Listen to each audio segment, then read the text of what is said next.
What's going on, everybody? Y'all know what it is. We're back. Commanders Kings in the building.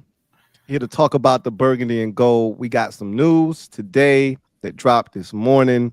Combine week, baby. Yes, indeed. It starts to feel real now for me. I can't speak for anybody else. I've been running from the draft. I've been dragging my feet, kicking and screaming, but I'm ready now. I got my full combine, preview in the books, and I'm ready now. I got these prospects going now. I know what positions are strong in this draft, not so strong. And the good thing is, and we'll talk about this a little bit later on today, but a lot of the positions that we need are pretty deep in this draft class. So that's a good thing. But how everybody doing before we get to the order of business tonight? How's everybody doing, man? Feels good to be back with you guys, man. I pretty much Thanos snapped off the face of the earth for a couple weeks, man. I needed an unwinding period. I needed to let my mind reset as we finally gear up to actually talking about shit again going into this combine week. What about y'all? Ed, Rico, how y'all feeling? Yeah, I'm good, man. I'm excited. It's been a little iffy on like what to talk about and stuff like that, but now we got some real content to get into, even though it's still a lot of rumors. But the combine, me, I'm rooting for my Georgia dogs to ball out, so I'm really excited about watching it just in general, even outside of the Commanders. Yeah, it's been the rumor mill. I got into my Wizards bag a little bit because I know somebody usually randomly comments on the Wizards towards the end of the stream, but I got my Wizards game. Yeah, it's bad. It's bad when you start getting into your Wizards bag. Put that bag down, man. Close that bag up. Yeah, I got to interview the legendary Chris Middleton of all people. Yes, sir. Yeah. Go. Hey, I saw Marcus Smart over there taking a legendary Marcus Smart charge the other night, man. Yes, sir. Thank you for that. Yeah, no doubt. Culture. Yeah. So that kind of tells you where we were the last 2 weeks in the rumor mill, and just we're linked to this guy, linked to that guy. That's been the kind of stuff that's been going on. But we finally got some news today and listen to Adam Peters talk. So it's good to get back into some concrete stuff that's going on for sure. I'm not gonna hold y'all guys. It's kind of ass when you're good, man. When you're sitting at 29th in draft position, this shit's kind of ass. And it's not as fun, huh? It's probably what's best for all of us. Well, see, I think it's one of those situations where you just have to get accustomed to this, right? You're not used to this. So this will become commonplace for you when this is what we do on a yearly basis. But this is the first time. And there were a lot of firsts this year, right? So now you have to rewire your brain to thinking about this being the new norm, because for years we were top 15 every year. And when it's top 15, anything could happen. We were talking about spillage, and man, what if, last year was the ultimate spillage because all offensive players went in the top 15 picks, I believe it was. There wasn't a defensive player taken until either 15 or 16 last year by the Colts. And there were 6 quarterbacks taken in the first 12 picks. And so all of those, the Eagles had no business getting Quinyon Mitchell without having to trade up for him, right? Mm-hmm. And in a normal draft, they would not have gotten him. They tried to trade up with Denver, and Denver didn't want to move back because they wanted to draft Bo Nix. So they tried to come up and get him, and then they ultimately didn't have to. And so when you're up in that 15, 13, 11 range, anything can happen. When you're at 29, somebody's going to get to the product before you do at some point, right? Like, even if a dude's sliding down the board, somebody's going to get him before you do, right? That's the prevailing thought. But as Ed said, we had some news today, man, that broke this morning. Oh, thank God, finally. And so I want to get y'all take on the whole Jonathan Allen situation. So reports came out this morning that, and it was worded in a way that you had to do some probing, maybe wait a little while to hear everything kind of come out, but that Jonathan Allen's request was granted for him to seek a trade. Mm-hmm. So my first thought was, damn, because I was adamant that we weren't going to cut anybody, right? That's $16 million. It's a lot of money. right? And his the amount of money that he was due, $22 million, even though none of it is guaranteed. He's not playing at that level. Nope. And hasn't been for the last 2 seasons. So it's easy for us to go straight to they want the $16 million, which is what I did earlier today. But somebody had brought it to my attention. My guy JP, shout out to my guy John Perez. He was like, "Oh man, Jonathan Allen wants to leave," and I'm like, "He doesn't want to leave. If he asks for this, it means he wants an extension.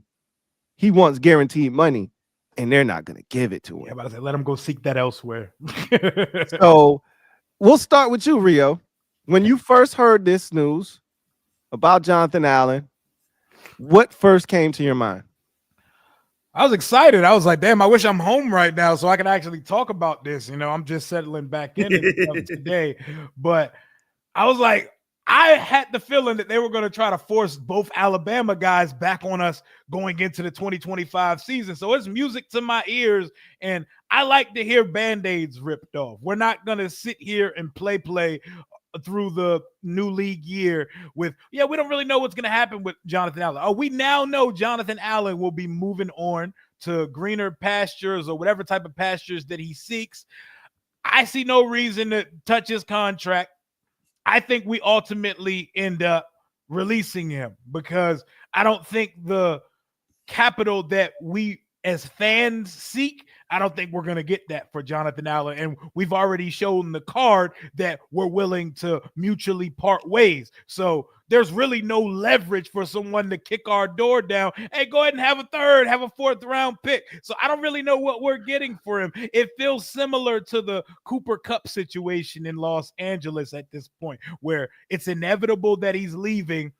We're going to probably end up cutting him with a June 1 or something, or releasing him. But I would love to get something for him. But there's a great defensive tackle draft. I think that plays a big part in this as well.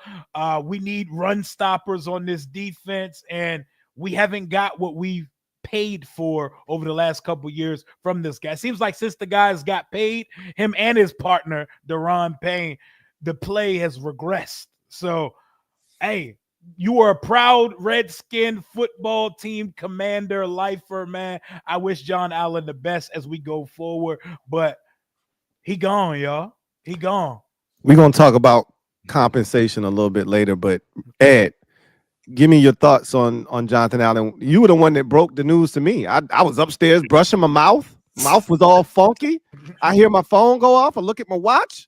Ed's like, we got something to talk about tonight. I ran downstairs to look at my phone, and I go, oh shit, here we go. Talk to me, Ed. Yeah, no, like I tell people Jonathan Allen's he's not trash. I think the fan base soured on him for sure because he didn't live up to the hype. And you look at the grand scheme of things too, man. Like, we have 4 first-round picks on the D line. There's only 1 left now in Deron Payne. Like, that's a crazy thing. Like, we had there were 1. Right, there's only 1 left. So, not technically, they're still both here. But if this goes the way, but we'll talk about that. Keep going, Ed. Sorry. That is true. Yeah, so he's definitely not going to be on the roster. It's so crazy too because he would always go on his rant after the games. Before the games, he was the pregame speech guy. Kind of got phased out with that. Frankie Louie started to become the pregame speech guy, or the after the game doing the Ric Flair, and then Terry stepped up speaking before games. So John was kind of getting phased out in certain ways. Mm-hmm. But yeah, just the production went down. He didn't live up to the hype. The torn triceps. He did fight back though and play in the playoffs. So I do appreciate him coming back and doing that. Like, played well too. Yeah, so I appreciate, like, he's gonna help another team out. Like, he's not a bum, but he is he's getting older, 30. Draft compensation, I know we'll talk about that a little bit later. We're not gonna get much, so it is what it is. And now we're not gonna parlay him into a Myles Garrett trade or any other trade. Like, I highly doubt that's gonna happen. I think at best. That's what fans try to do. Put him in the trade real quick. Madden. Right. Like, even before, like, I remember he was on the radio. He was like, I would be lying to you if I didn't think about asking for a trade. But now, since we're winning, I do feel like he wanted to stay because we are winning. Yep. I feel like he wanted to be a part of this. But of course, the money in the contract, Adam Peters, he knows what he's doing. So they had that end of the year conversation, that extra interview or whatever, and this is what it's come to. I think the news just came out, but I think the news has probably been going on for a while. It's probably been going on since the beginning of February, but it just got out to the media now. That's my assumption. But no, I wish John the best. He's been a professional, shows up on time, leaves late, all that good stuff. Like, you know, he's just a professional. I'll give him that. But, you know, it's we'll see. And then I know you talked about the depth of the team, Louie. So that is something to think about. That, and the draft class is deep. If Dan is looking to replace John with one of his Cowboys guys, we'll see. Like Osa, he better not do that shit. I could definitely see that happening just with the ties. I know it may not be the best. I just know we know how Dan makes moves. So we'll yeah. He likes his former Cowboys. Yeah, we need a big 330-pound wall to stand in the middle. We won't need no more of these 280 dudes, man. 0 to 1 technique defensive tackle. That's what we need. Yeah. Osa definitely coming though. You had to throw that in. Yeah, you had to throw that in before you got out of there. It's on the way. It's for sure on the way. Definitely. Go ahead, Rico.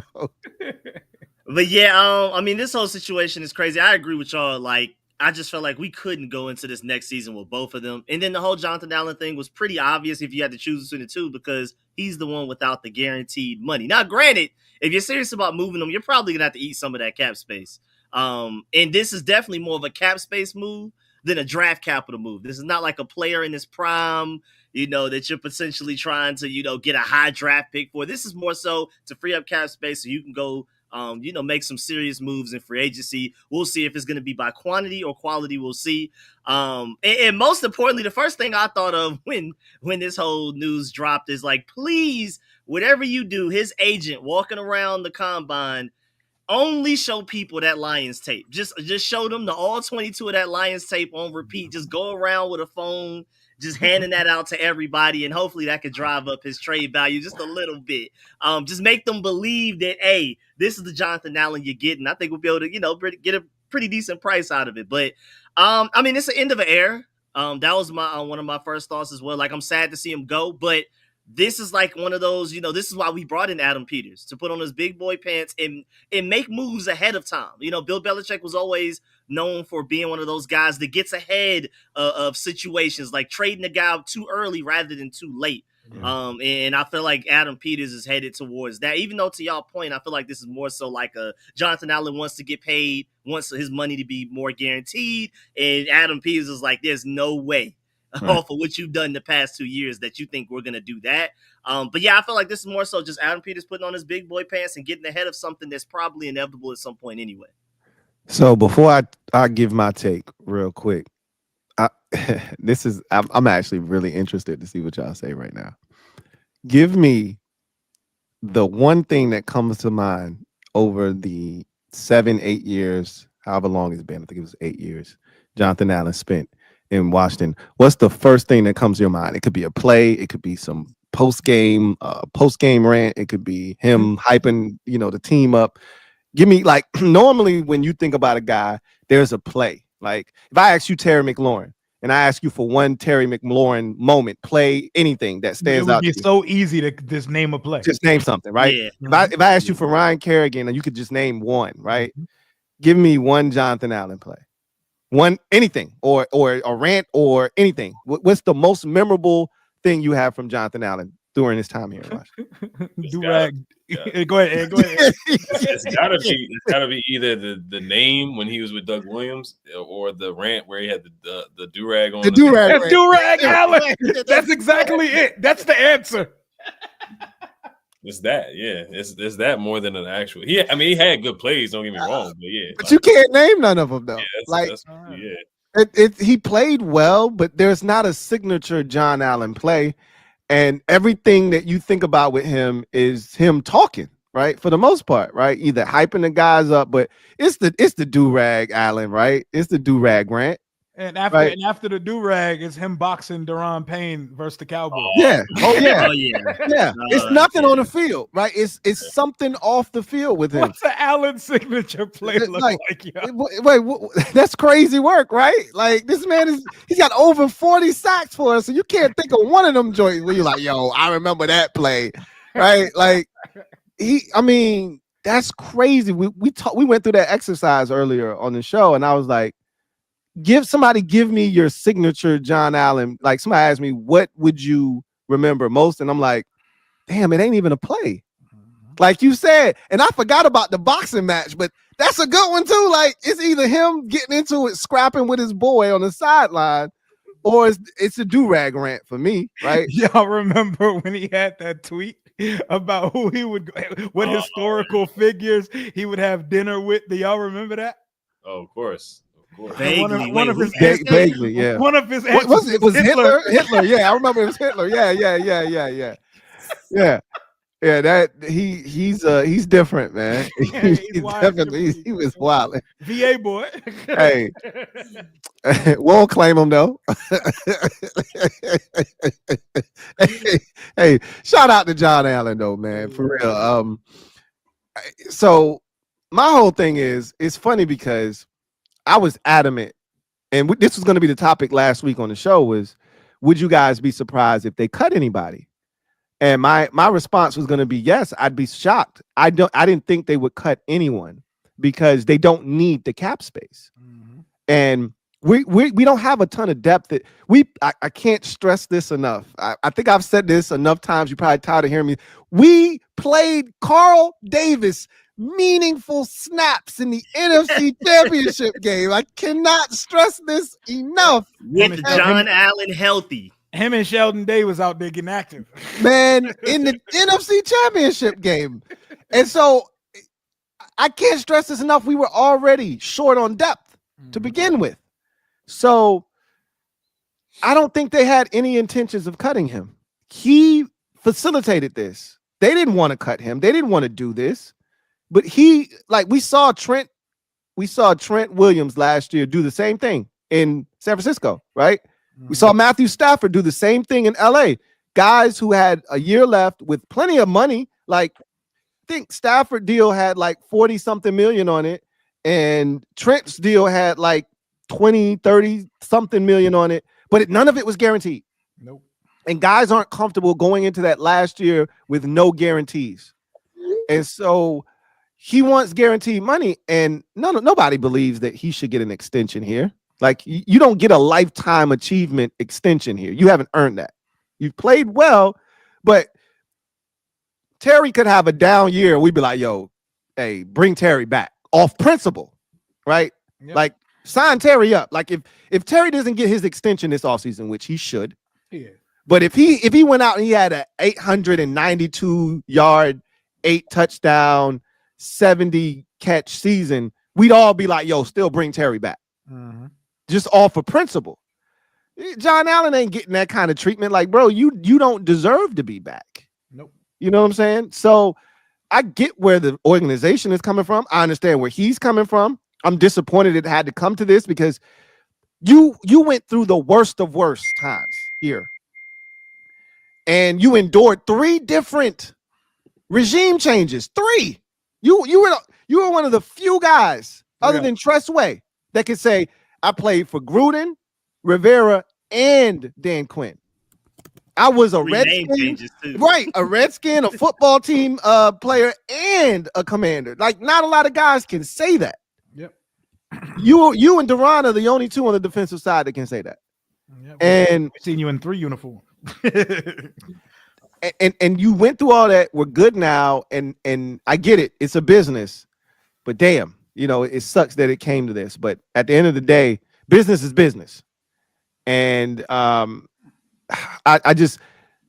don't know if this is going to end well for him, because I think you've put them in a position, and they don't have to do anything. And if they don't, like, the same thing happened with, I don't know if y'all were following this last year, but the same thing happened with Josh Sweat and the Eagles, where Josh Sweat was on the last year of his deal. He wanted a new contract. The Eagles weren't going to give it to him. It's the same thing that happened with Hassan Reddick, right? Hassan Reddick wanted new money. The Eagles was like, we're not giving it to you. And so he's like, trade me. So they traded him. Josh Sweat was in the same position. He wanted a new deal. They weren't going to give it to him. They told him, go out there and go find you a trade partner. And if the compensation is good, we'll move you. He couldn't find a trade partner. So they just held on to him. I think they gave him like a little bump in pay. It wasn't much, but a little hush money. And he came back and he balled, right? He doesn't have to be gone, but it just feels like this isn't going to end well for him, because now we transition into compensation. Rio, you, I think, laid the foundation beautifully when you said this is a deep class in the draft at defensive tackle. Very. And he's 30 years old. He's on the decline, right? If we look at from a production standpoint, and look, he could go to a new team, be reinvigorated, and go out and get you 8.5 sacks next year. That could happen. It happens, you know? Right? But for us, the production has been declining. Okay? Coming off of a season where he had an injury, he wasn't very effective before the injury, right? Yep. And then he got injured. We love that he fought to come back, be a part of something, and as y'all said, played really well against Detroit. Didn't show up on the stat sheet, but we watched that game and we saw a guy that was impactful. What is the compensation for a 30-year-old defensive tackle with 1 year left on his contract in a year where there's a deep crop of defensive tackles coming in to the NFL via the draft? I'll start with you, Ed.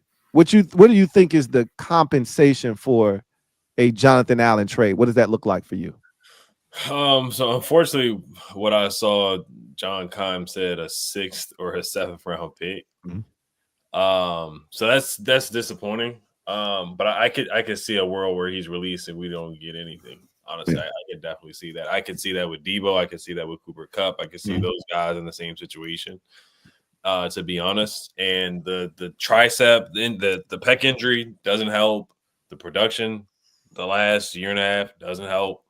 So there's a lot of things going against them. And like you guys brought up the draft too, there's a lot of good defensive tackles. With Daniel Jeremiah said this is one of the best defensive tackle draft classes in years and years and years. So he said he sees at least 12 starters in this draft coming up. So I mean, like, you can find somebody in the 3rd, 4th, 5th round. So yeah, it's not looking good. If his value being a 7th and a 6th, that's like just a slap. That's what you got for Ridgeway. You did a pick swap, but that's basically, you're talking like a John Ridgeway type of trade when you're talking 6th and 7th. Cade York or whatever. We traded 7th for Cade York, didn't we? That terrible kicker that we brought in. So I mean, that's the compensation that you're comparing it to and talking about right now at this point. So I think honestly, the what they're gonna get, the most value they're gonna get out of it right now is the $16 million. But it's how you spend that $16 million. Is gonna be on another offensive lineman. Is gonna go to Terry's extension. Is gonna go to another receiver. Like, how do you use that money is gonna be super, super important. I did see some people saying that they would use the pick that they get for John and use it on Debo or Cooper. I'd rather not do that. I'd rather just wait for one of those guys to get cut. But to answer your question, yeah, it's looking like day 3 at best. Jordan Reed, who's a draft insider for ESPN, he said a 3rd or 4th round pick. I think that's pretty optimistic. But if you get a 3rd or 4th, I mean, that's a huge win, man. So I don't know how plugged in he is, though. Rico. Yeah, I mean, again, this is more of a cap space move than a draft pick move. I think they'll just kind of take what they can get, because I think worst case scenario, they'll probably just cut them and they'll just be fine with not getting any draft picks. So it is crazy.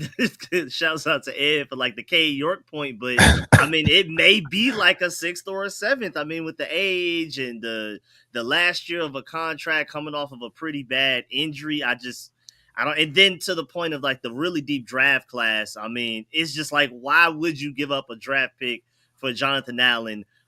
Especially like the same similar draft pick that you would give up for Jonathan Allen. You could have used that draft pick to potentially get a way younger rookie contract defensive tackle, maybe like a higher ceiling to him or something like that. So I don't really expect to get much back in return. And I also, to y'all point, I don't really see him being involved in like a trade for like a big name, like a Trey Hendrickson or Myles Garrett.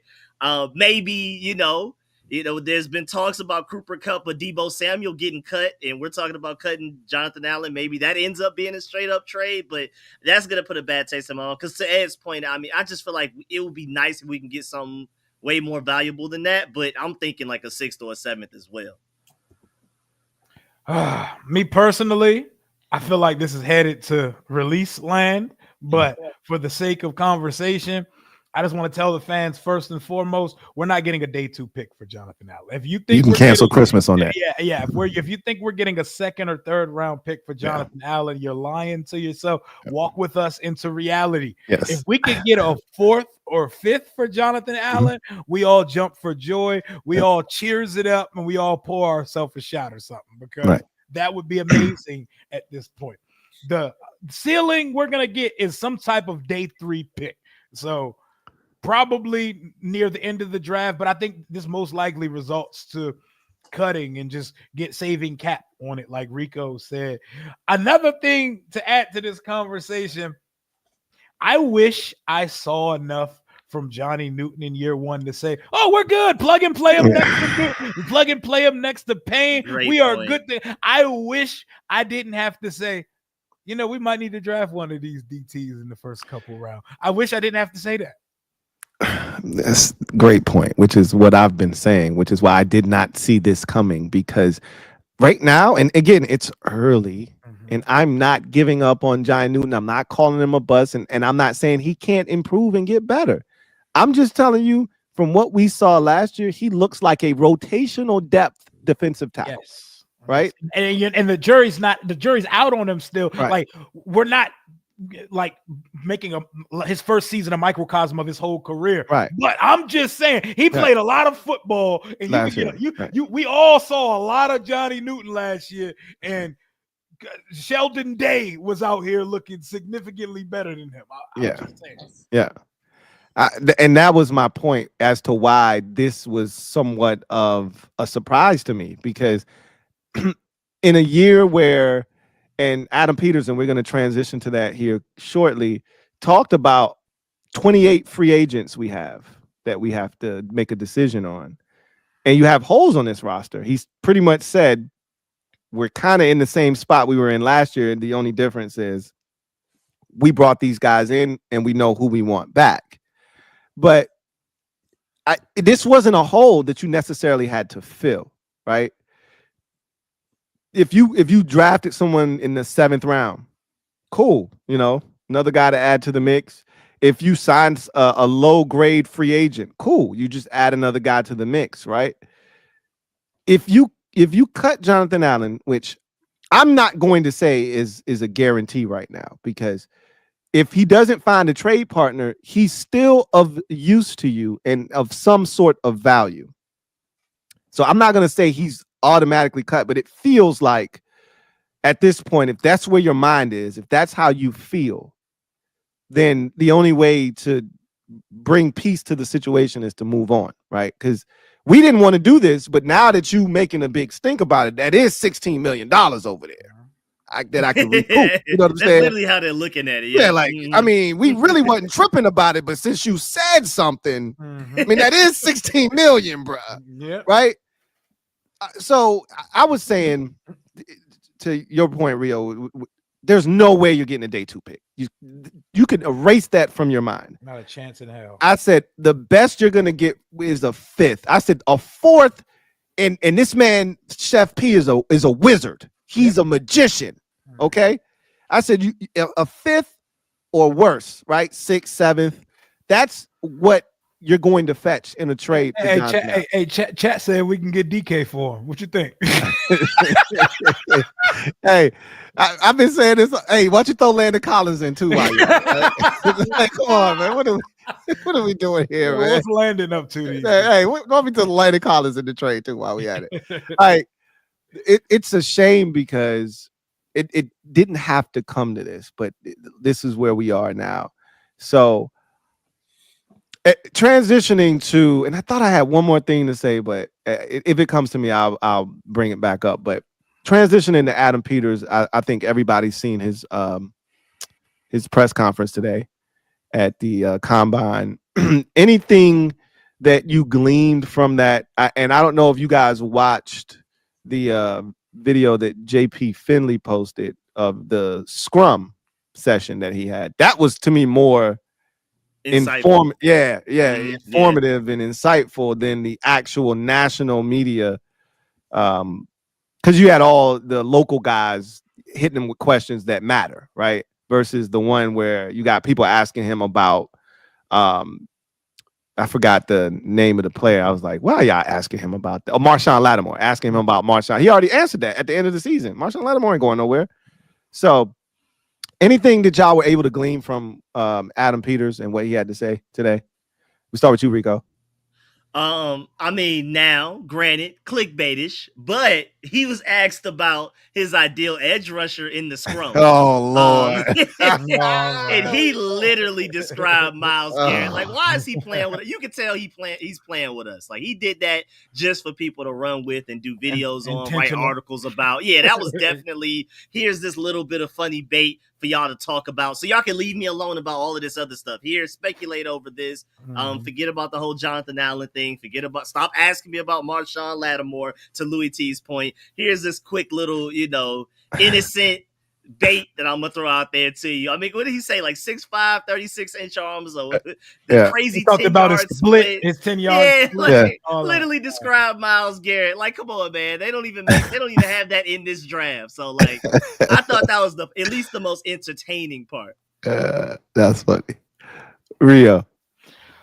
First things first, I ain't hear a damn question that was being asked of him during the media scrum. That the volume was like on zero for the people asking questions. So for a good part of the presser, it felt like he was up there just freestyling into a crowd of people. So what you got to do in them situations, you got to turn on closed caption. That's how you. That's how you get the questions if you can't hear what they ask. But what I took from it was, I mean, Adam Peters is a master of telling us a lot while telling us nothing. He's very articulate. He gets to the point. He's a pro's pro. He's good at his job. He's going to give you articulate, eloquent answers that say absolutely nothing. It's a bunch of word soup in fulfilling his responsibility of talking to the media. The team's going to get better. He seems confident on what the team's plan is going to the offseason. And despite everything we've heard from these media people who swear they have a read on this guy, nobody has a read on this guy. Nobody knows if we're going to pull the trigger on anything. I like that our GM can go up there at the combine, talk for 20 minutes or so, and not give anyone an inkling on what we're going to do in the draft or going forward. I just like listening to Adam Peters speak. We needed to hear from Adam Peters today, and he addressed the Jonathan Allen situation. So I'm just happy to hear from my GM. We get DQ tomorrow? Yeah. That's all I got on it. Yep. Oh, also, I want to shout out Adam Peters for giving Dan Quinn a lot of credit too. Didn't he say something to the extent of like Dan Quinn is the reason that a lot of our pending free agents want to come back really bad? Yep. Yeah, so shouts out to Adam Peters for shouting out his head coach as well. Basically, throwing the oop for him tomorrow to kind of like be a star of the show. I like that. Aligned vision. Yes, sir. Yeah, I like the pressure a lot. I like the pullover that he had on. I'm a pullover guy, so all he needed was a dad hat, right? Right. Yeah, I know. So. make the cipher complete. Yeah, I forgot too. The Mayhew thing. That's a thing we probably. That's what I was just about to say. There you go, Ed. He would never put on a dad hat with that hair though. That would mess up his hair. I don't see him as the type. He ain't about to go through all that work just to put. It's too clean. It's too clean. Yeah, he ain't about to do that. But the Mayhew thing was I think it is significant. And Hurney, they announced a couple weeks ago too that he's done and he's retired or moved on or whatever. So all the people who were in the draft room from the documentary where we drafted Forbes and some other guys and stuff like that. And I know maybe he was the last one left that needed to be popped from the Forbes.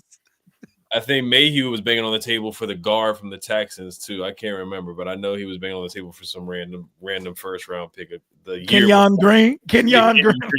Oh yeah. Yeah. So Mayhew, he's a Skins legend and all that, but as far as the front office, definitely time to move on for sure. I think he did talk about Brandon Coleman a little bit. Yep, in I was going to go there. And there was a report that I did see a few weeks ago, like, I think it was Big Doug. Shout out to him. I know he's had you guys on the show multiple times, and he had a guest on that said they don't look at it the way that we look at it, the way that the fans look at it. They don't. So Brandon Coleman is most likely going to be the starting left tackle. Whether people like it or not. So I mean, I think that's just going to be telling for the way that they're going to move in the draft. Like, the whole Sam Cosmi being out. He did say Sam Cosmi's, doing well. That was another thing I was going to bring up. Yep. Yeah, he's doing well, but we know that he's clearly not. He most likely won't be ready for the first 2 games.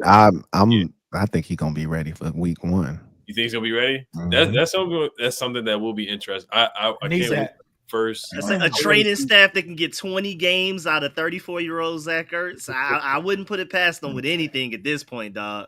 Yeah. Team is touched by angels now. Because the way I feel like, if he's not going to be ready, I do think they do need to attack the right guard position, almost like looking at bringing a legitimate starter in there. Because I feel like I know I'm getting off track, but I feel like the schedule that is going to come out in about a month or less than a month, it's going to be tough going out the gate. And I think you're going to have a legitimate right guard if he's not ready. But he could be ready. We'll see.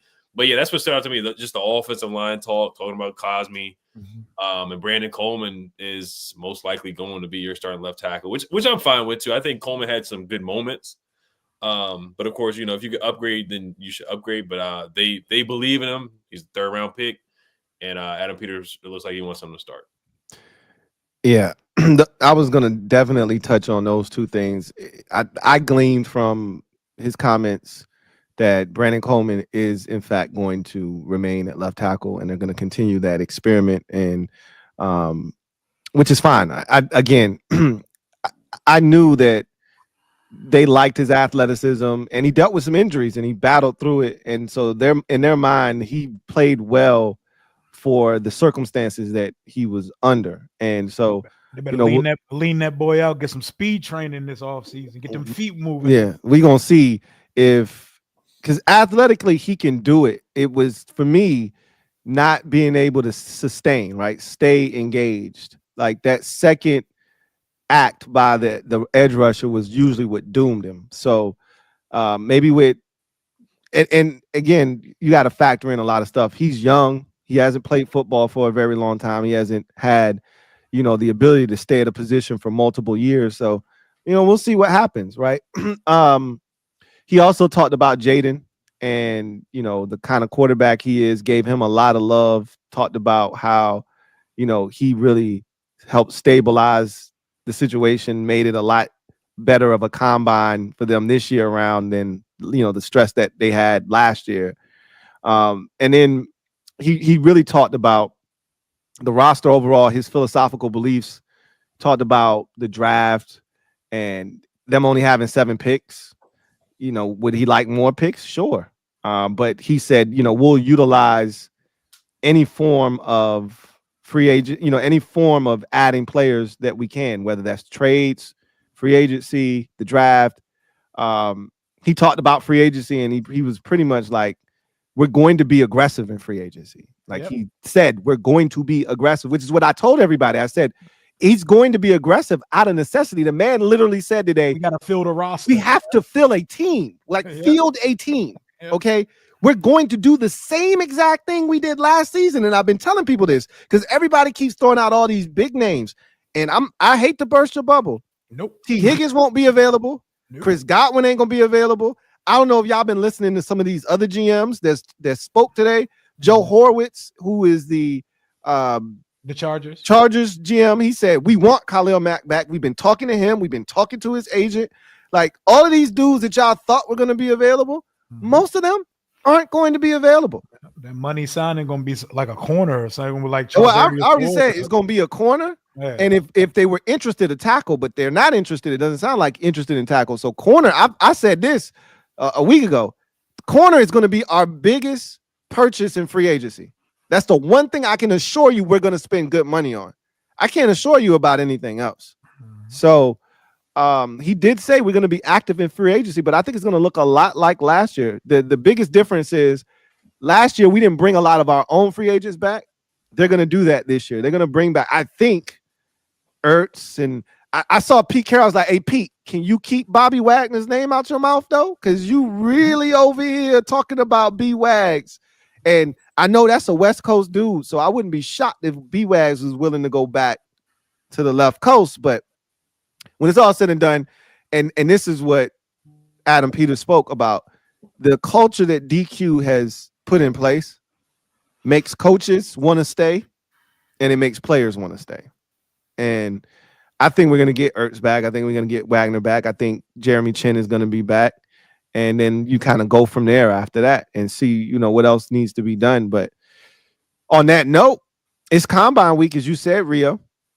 So who are some names that you are looking at? Or if you don't have any specifics, what are some positions that you will be watching very closely as we head into the weekend of the NFL Scouting Combine?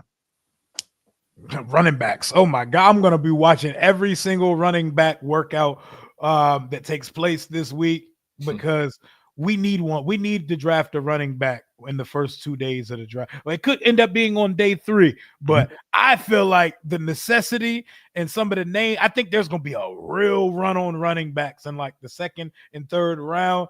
I'm watching every running back that is in the building, man. Even though I already know what I've seen them do on tape, I'm watching the workout. I want to see the agility. I want to see the 40, even though I don't care about the 40 as much as other things. I remember last year, everyone soured on Bucky Irvin because it's 40 time.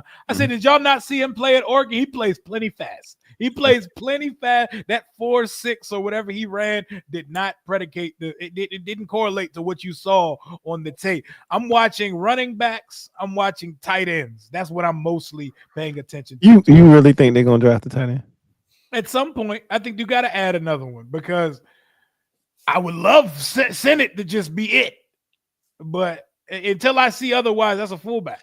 Let me ask you this before y'all answer, because that just led me into something that I talked about earlier. Do y'all think that we don't consider the guys that are on the practice squad that they're developing? Do you think there's a chance? Because our roster is wide open. Do you think there's a chance that there are players that they have currently as practice squad guys, as guys they signed to futures contracts, et cetera, that have been in the program for a year? Because, like, I'll give you a couple of names. Like Colson Yankoff, I think they really like Colson Yankoff. Like, we may not be thinking about him in the sense of him actually helping at the tight end position, but I think they think he can help as an actual tight end. And so there may not be this massive need that we're thinking that is necessary at tight end. They may be thinking, no, we got a guy, Colson Yankoff. That's the athlete you're looking for right there, right? I feel like letting Bates walk, we may need to fill a role there. You think Yankoff just slides right in there? They like his toughness. I don't know if he can block like that. Like Ben Sinnott was blocking his ass off, and then he had some injury issues, and then he started to miss assignments late in the season. But he was one of the highest graded blocking tight ends in the league last year, was Ben Sinnott. I know he's the highest graded rookie blocking tight end. But, like, there's a guy that the Cowboys drafted in, like, 2023 in the 5th round, like Vahilami Fioko, that they brought over on the practice squad during the season. He never played a snap for us, but they may think he's a good football player, right? That a guy that they've been working with, that they've been developing, that maybe he can slide in, right? Like, I'm just asking, this may be nothing. I may be just, throwing a dart that doesn't, hit the board. But do you think there are any players? Well, I'll say Lawrence Cager, who went to Georgia. He was a wide receiver converted to tight end. I think he can be like a Ricky Seals-Jones type of player where he gives you like 20 catches and like 2. Like Ricky Seals-Jones wasn't a bad number 3 tight end. Like he was a decent number 3 tight end. I feel like maybe he could come in and fill in and do that because he's an athlete being converted from a wide receiver to a tight end. I did like the reserve future deal for Demetric Felton because he was pretty good coming out. I remember like he rose up the board in the Senior Bowl. Like he was a good scat back and he's done some things with the Browns. I think he's better than Kaz Allen. So I was about to ask you, do you think they like Kaz Allen? Like, They kept him around, and they even remember we made a joke about it when he got injured and he was done for the season. They brought it up like like that was a major deal. Like Kaz Allen, is he injured? Is he done? Like who cares? It's Kaz Allen, right? Maybe it is a big deal. I don't know. I think like when I was talking about the tight end position, I'm to assume that Sennett slides into Bates' position. That opens up another spot available in that room. And I know you said Colson Yanko. I'm looking at the strengths of this draft, and the strengths of the draft, the defensive tackles, the running backs, the tight ends. I think you want to get in on some of that action with some of the best players, because this isn't the greatest draft at other positions. As far as other guys, like the receiver I'm looking most to see in the combine this week is the Stanford kid, a.k.a. like a guy like that, a guy that gives you a combination of size and speed. But I'm looking at the running backs and the tight ends, man, because I feel like we could use upgrades, and we got to knock on wood, and we got to pray that we could get another full season out of Zach Ertz when we bring him back. So that's the scary part. That's why I say we got to look at them tight ends this week. Rico. And just to go back to your point about the undrafted free agents, yeah, I think that's a great point, because that's just a weird space of like, we don't want to overhype undrafted free agents, but at the same time, we can't overlook them, because I mean, Austin Eckler, Frankie Louvu, a guy that I'm pretty sure a lot of us want, even though they're saying they may not look at tackle, but Alaric Jackson was an undrafted free agent. Some of these guys just, I don't know, they just eventually find a spark, and then they become not only contributors, but even really quality, high quality starters. So it's like a weird space if you don't want to, because it's kind of like you have to look at them and be like, which ones do we pick to kind of hype up, or to take some insight into it. And then I guess we got to look at the ones that they named. My Kazmir Allen was probably my biggest one that I was going to say, because it came out of nowhere when they mentioned him. Like, it had nothing to deal with nothing. Right. And then they talked about moving him to, he was even on the website, he was switched to running back and everything like that. So maybe that's somebody that they're looking at. So I think it's just a weird space, like a weird in between, like a limbo of like, I mean, do we hype them up? Do we ignore them? It's kind of like a wait and see. So I love that question. I think that was a great question. And then combine wise, of course, again, I'm rooting for my Georgia Dogs to go out there and just kill it. But there's a few guys I'm looking at, like to even Rio Robinson's point, the running backs, but specifically for me, Marion Hampton, because I keep seeing a lot of people say that he lacks speed. I'm not exactly sure what that's because when I look, I think I see speed, and even Next Gen Stats had him clocked in at, I think he reached 21 plus miles per hour two times this past season in college, which is like a projected 4.42 at the 40 time. And so I want him to go out there and show people, yes, he's faster than what a lot of people believe he is. Also, Emeka Ibuka is maybe like a first round option. I think if he runs a fast 40 time, he's not making it to 29th. I think that's literally the only concern for him, because it's one of those things where you got to be taller. I believe you said this before, Louie. I think maybe like a couple of weeks back, like you either got to be taller or really fast. You got to like pick one. And since he's not tall, if he runs a fast 40, because he has everything else, hands, route running, nuance, everything, comes in with a very high floor. If he runs a fast 40 time, he's not making it to 29. So he's so good just too. Yeah, bro, he reminds me so much of Chris Olave in that regard. Like if he runs fast, he'll come off the board like Olave did. I think it won't be that high, but it'll put him in that position where there's no chance he's available at 29. Not making it to us. And then of course, I'm looking at since this is one of the people are saying this is one of the deepest defensive tackle classes. I'm seeing if we can find maybe some sleeper. Maybe we could try to pick one up in like the 4th or 5th round or something like that. So I'm definitely paying a lot of attention to the defensive tackle class, because even if you don't trade or release Jonathan Allen, you're still more than likely taking one in this draft class. So that's one of the positions I'm definitely looking at the most. Running back, some wide receivers, defensive tackle, and then I'm with Rio. I mean, we got to figure out tight end, because Ben Sinnott, love him, but they're looking at him as if like he's a Kyle Juszczyk, and we need to get it. And this class is really deep.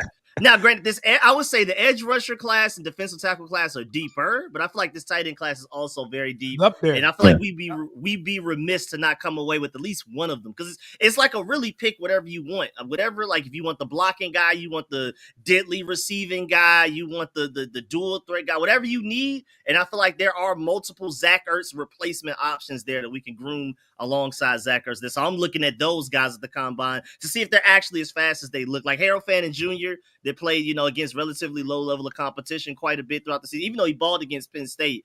I want to see if he's actually that athletic. Yeah, that boy runs. Is he athletic? Is he athletic? Yeah, look, man, they played against Penn State, and they played. It was another game. He was running. He was moving back. He was running past dudes, man. Like I was like, okay, that's legit. Like I like him though. I mean, he puts up numbers. Yeah, he can move. He can move. Ed, you looking for anybody? Sorry. Oh, hold on. Sorry. It was Penn State and Texas A&M. Yes, Texas A&M. There you go. Yeah, I was like, I was trying to look at the other two. I was looking at real stiff at the Senior Bowl though. I ain't gonna the tape is, that's what you gotta, because sometimes we can get carried away with the combine, right? It's a new environment, all that stuff. Right.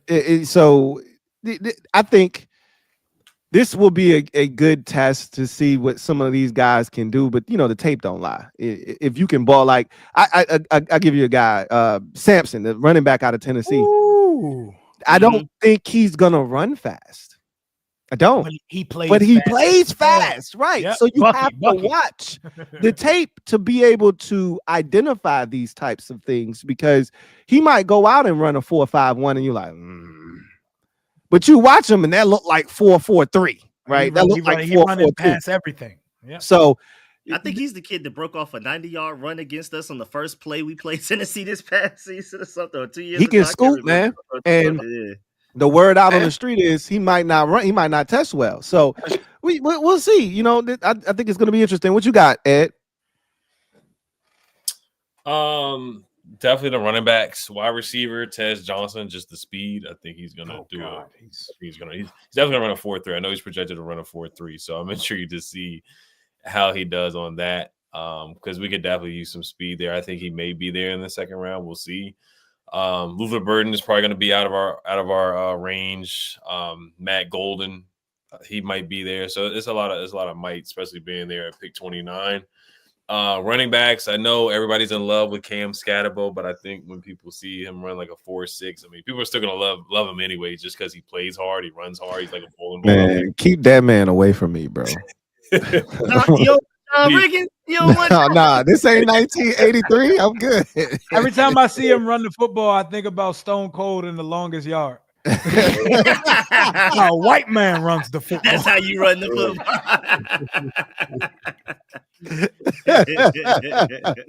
So seeing him, because he's definitely like a fan, or I guess America's favorite or a fan favorite. That he just he has some really good games towards the end of his college career for sure.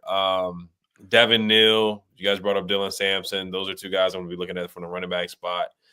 And then I like Mike Green from Marshall. He might be out of our draft. Yeah, he probably been gone. Yeah, so there's just a couple guys. There's some character concerns that's coming out recently about some assaults. They saying that it was one in college and one in high school. So we'll see where that goes. That could just be somebody planting stuff on them. Right. I haven't done the research, but I saw that. Yeah. Put out there. We have a new regime here too. So like, is Adam Peters gonna take chances on guys with questionable rumors about their past? I know that was a Brandon McManus. Right. Hey. Can I ask? Oh, Doug, finish it. Go ahead, finish. Yeah, sometimes you do have to take a risk. Sometimes you just got to take a risk on guys. You can't always get a Boy Scout. So but edge, we need an edge rusher bad. Wide receiver, we need to draft one. Tight end, you guys too. If you can find somebody at the tight end position, I'll bring somebody in too, just to give you some type of yak ability, because nobody really gives us that at all in the room.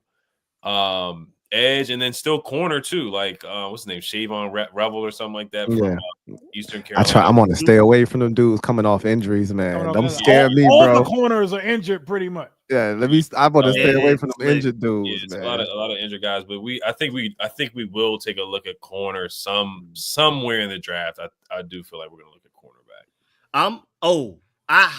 I'm kind of hoping Walter Nolan does not have a great combine because I think The he's defensive tackle from Ole Miss. yeah, I think he's nearly Jalen Carter level. Even just Man, coming out of high school, he he's seems special, yeah. man. He's gonna be And so I'm special. hoping he falls within maybe a range of like a slight trade up if you got to. I hope he has a horrible combine. It ain't happening, Rico. It ain't happening, Rico. That's Jalen Carter written all over him, man. He does. I ain't even gonna hold you, man. Another receiver, take a look at it, is Ty Felton too, just a local thing there. He probably on the 4th or 5th, and then he's a dog. He's a dog. Yeah, that's a day 3 prospect right there. Yeah. So. And then one last thing for me, just Commanders aside, I'm hoping Arian Smith has the fastest 40 time out of the whole combine, and I'm hoping Jarrett Wilson looks like the most athletic center. And I'd be happy with my combine experience. Yeah, Rico couldn't let you off the hook with the back scratcher. Nobody brought that up. Hey, man. I can't even. I don't have range of motion right now, man. I had to bring it out, man. I'm doing bad over here. I'm extra, so it's bad. No, that's hey, before we get out the conversation of talking about risky players and red flag players, we get to the 6th round or the 7th round. And Kyron Lacy on the board. Would y'all consider it? Because it sounds like he wasn't the one driving in this situation. I don't know the full details of this situation. I seen something that said, he fled, but he wasn't the one driving in the accident or something. Would y'all take a late day 3 flyer or Jaden's boy, the crash out known as Kyron Lacy? You know damn well they ain't gonna do it, but I'll be like, he wasn't driving, though, right? I'm turning the card in. I'm turning the card. That's a starting level receiver. Hey, on day 3. He wasn't driving, though, right? Jaden, can you vouch for this man? Like, I would have sit Jaden down, like, yo, for like an hour. Yeah, tell us the real. Give us the reals on this dude, man. Like, for real, be honest with it. Like, yep. And if Jaden, if he gave him the stamp of approval, I'd sit down with him, talk to him, see what's really good, and then, somebody gonna give him a shot. Like someone is. Cincinnati probably do it. Somebody like that's known to take it. Not after what they going through with Jermaine Burton, and I tried to warn them before the draft about Jermaine Burton. I love me some pay rent. Yeah, I love me some Burton, but boy, he ain't wasting no time, man. He didn't get out his rookie season cutting up already, man. Jaden gonna be putting in a word for us, boy. He need him a Tiger over there, man. He need him a Mason Taylor or Kyron Lacy in the building, man. The problem with Lacy though, and now, I'm still doing it. 6th round, please. Yes, I'll do it too. The problem is that it's not just the crash too. You see him on the sideline letting the whole he's picking. He's picking. Yeah, he is picking. He's NBA young boy as an NFL wide receiver. You see him on live in the locker room talking crazy. But you gotta have one or two of those. You gotta have one or two of those. I want that. But a lot of teams are going to be afraid of that. What I've learned is as long as you ain't beating up females, you're good. You got a shot, bro. You're good, bro. We got a shot. Point. That is a good point. If you already was beating ass before you, I can't. I realize that ain't gonna stop. As long as it ain't a female, bro. We're watching people that have caught bodies play football in the NFL right now. Bro. You ain't a female, you good. Yo, I might be tempted, man. I might be tempted late in the draft if he's still there.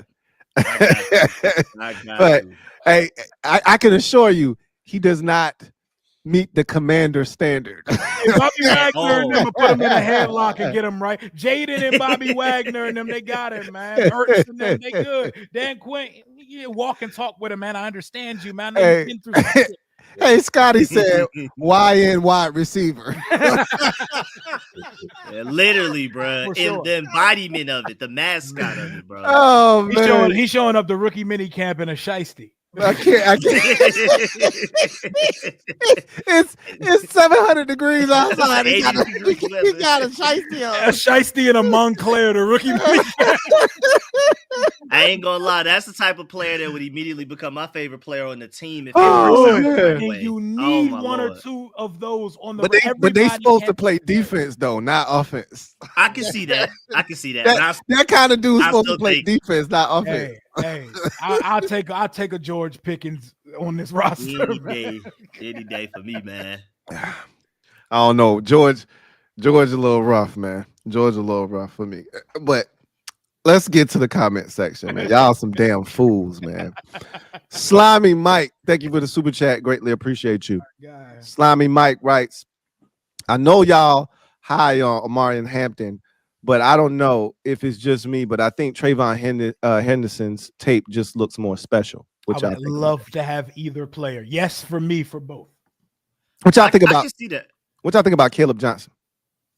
I like him too. Yes. I like him too. I don't have him up there for me, like Quinton Junkins and Travion Henderson and Amari Hampton, but I like him as well too. I mean, I feel like there's just so many options there. But for Travion Henderson, yeah, I mean, I can see it because I think he hit a speed that only like Jahmyr Gibbs and two other players in the entire NFL hit last year. I think I saw on Next Gen Stats somewhere. Oh, so his workout if we're looking for the home run TV. Yeah, if we're looking for like home run speed, crazy athlete, Travion Henderson is your guy. I think Amari Hampton brings like a whole bag of tricks to him, like where he's like a well-rounded running back. Travion Henderson is the athletic freak. And there was like a chip. He had a chip against Mason Graham, like arguably a top 10 player. He had him on his back. Now, granted, the lineman was blocking him already, but Travion Henderson came in and literally laid Mason Graham on his back. So I would take him for sure. Daniel Jeremiah said he is the best blocking back he's ever evaluated. I said, I mean, that is high praise. Okay. Yeah, he said it's the best blocking back he's evaluated. So that's pretty high praise, man. Devon Cash, thank you for the super chat. Greatly appreciate you. Our guy Devon writes, what's good, Kings? Been a minute. Glad to hear y'all doing well. Really appreciate you. He says, my question to you all is, what is the plan when it comes to the draft? BPA, baby. I was just about to say, address needs in free agency and upgrade talent in the draft. Yeah, blue chip players, BPA, and then we'll see if we have our first round pick come around that time. And like Rio said weeks ago, difference makers. Don't just bring in guys that just fill in spots. Get a guy that the opposing team has to game plan for. Yeah, exactly. We need actual talent on this roster. And you can't really have the biggest game plan when it comes to specific players. Because at 29, you don't know what the hell is the board's going to look like when you get there. You don't know what it's going to look like. Like every time you do a mock draft on one of these sites, the board looks completely different. So and it's tough because when you get to 29, you don't even know what the hell to do. You just like Daniel Jeremiah. I trade back every time. I ain't gonna lie. And you know that's the tough part is I don't think anybody's gonna want to come back in the first round this year. Like, exactly. Yeah. I don't think it's anything worth coming back into the first round for. And so you just stuck. And like he did his second mock draft, and he gave us Jahad Campbell, and I was like, that's random as hell. But I mean, you at 29, what do you expect? Like, I mean, that's what you get at 29. And he's not a good football player, right? But it's just random, right? Like it's a linebacker that can play. Like he's literally like a Frankie Louvu type guy, off the ball linebacker who can also rush the quarterback. And you're like, we need one of them. I mean, we could use one. You can always use one, but I'm like, we need that.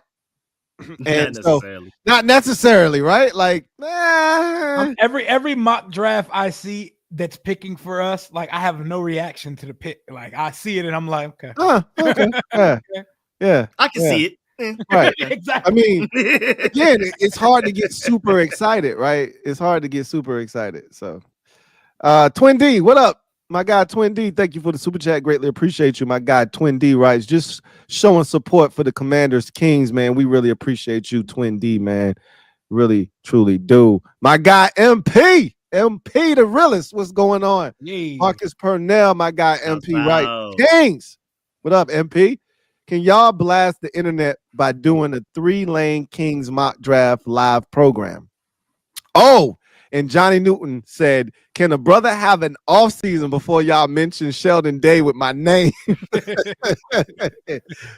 Fair point. Look, all we saying is if we getting rid of Jonathan Allen, you better have a plan, right? You better have a plan because somebody told me on my show earlier, they said that this was the plan all along when they drafted Johnny Newton last year to take Jonathan Allen's place. And I said, well, plans change, right?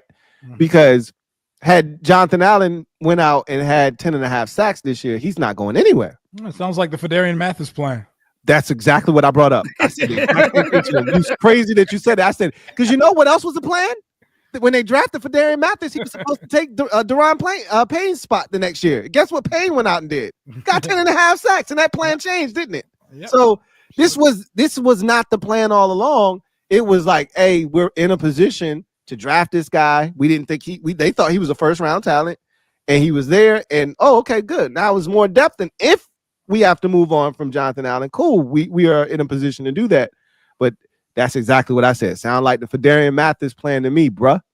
So we'll see. He was, what's ironic, Marcus, is that he was supposed to be working out with Jonathan Allen this summer. So, or this offseason was Johnny Newton. So, and that still can happen, obviously, but it'll be ironic if he's no longer on the roster and he's working out with him. That's crazy. Silent Night Candy. Thank you for the super chat. Greatly appreciate you. Silent Night Candy writes, just appreciate you all. Hey, we appreciate you. Likewise. I really appreciate you. Thank you so much for the support. Yeah. God's children. Thank you for the super chat. Greatly appreciate. Aren't we all God's children? Thank you for the super chat. Greatly appreciate you. Christopher McLaughlin, my guy. C-Mac. Thank you for the super chat. Greatly appreciate you. Chris writes, hey, Lou, Rio, Rico, and Ed. Hope everyone is doing well. Likewise. Really appreciate you as always. 3 questions, 1 and 2. What are your expectations for Mikey Sainristil and Johnny Newton in year 2 and why? And 3, what are each of your 3 most important intangibles for free agents and draft picks and why? So I'll let you start with that one, Rio. What are my expectations? Okay. Yep.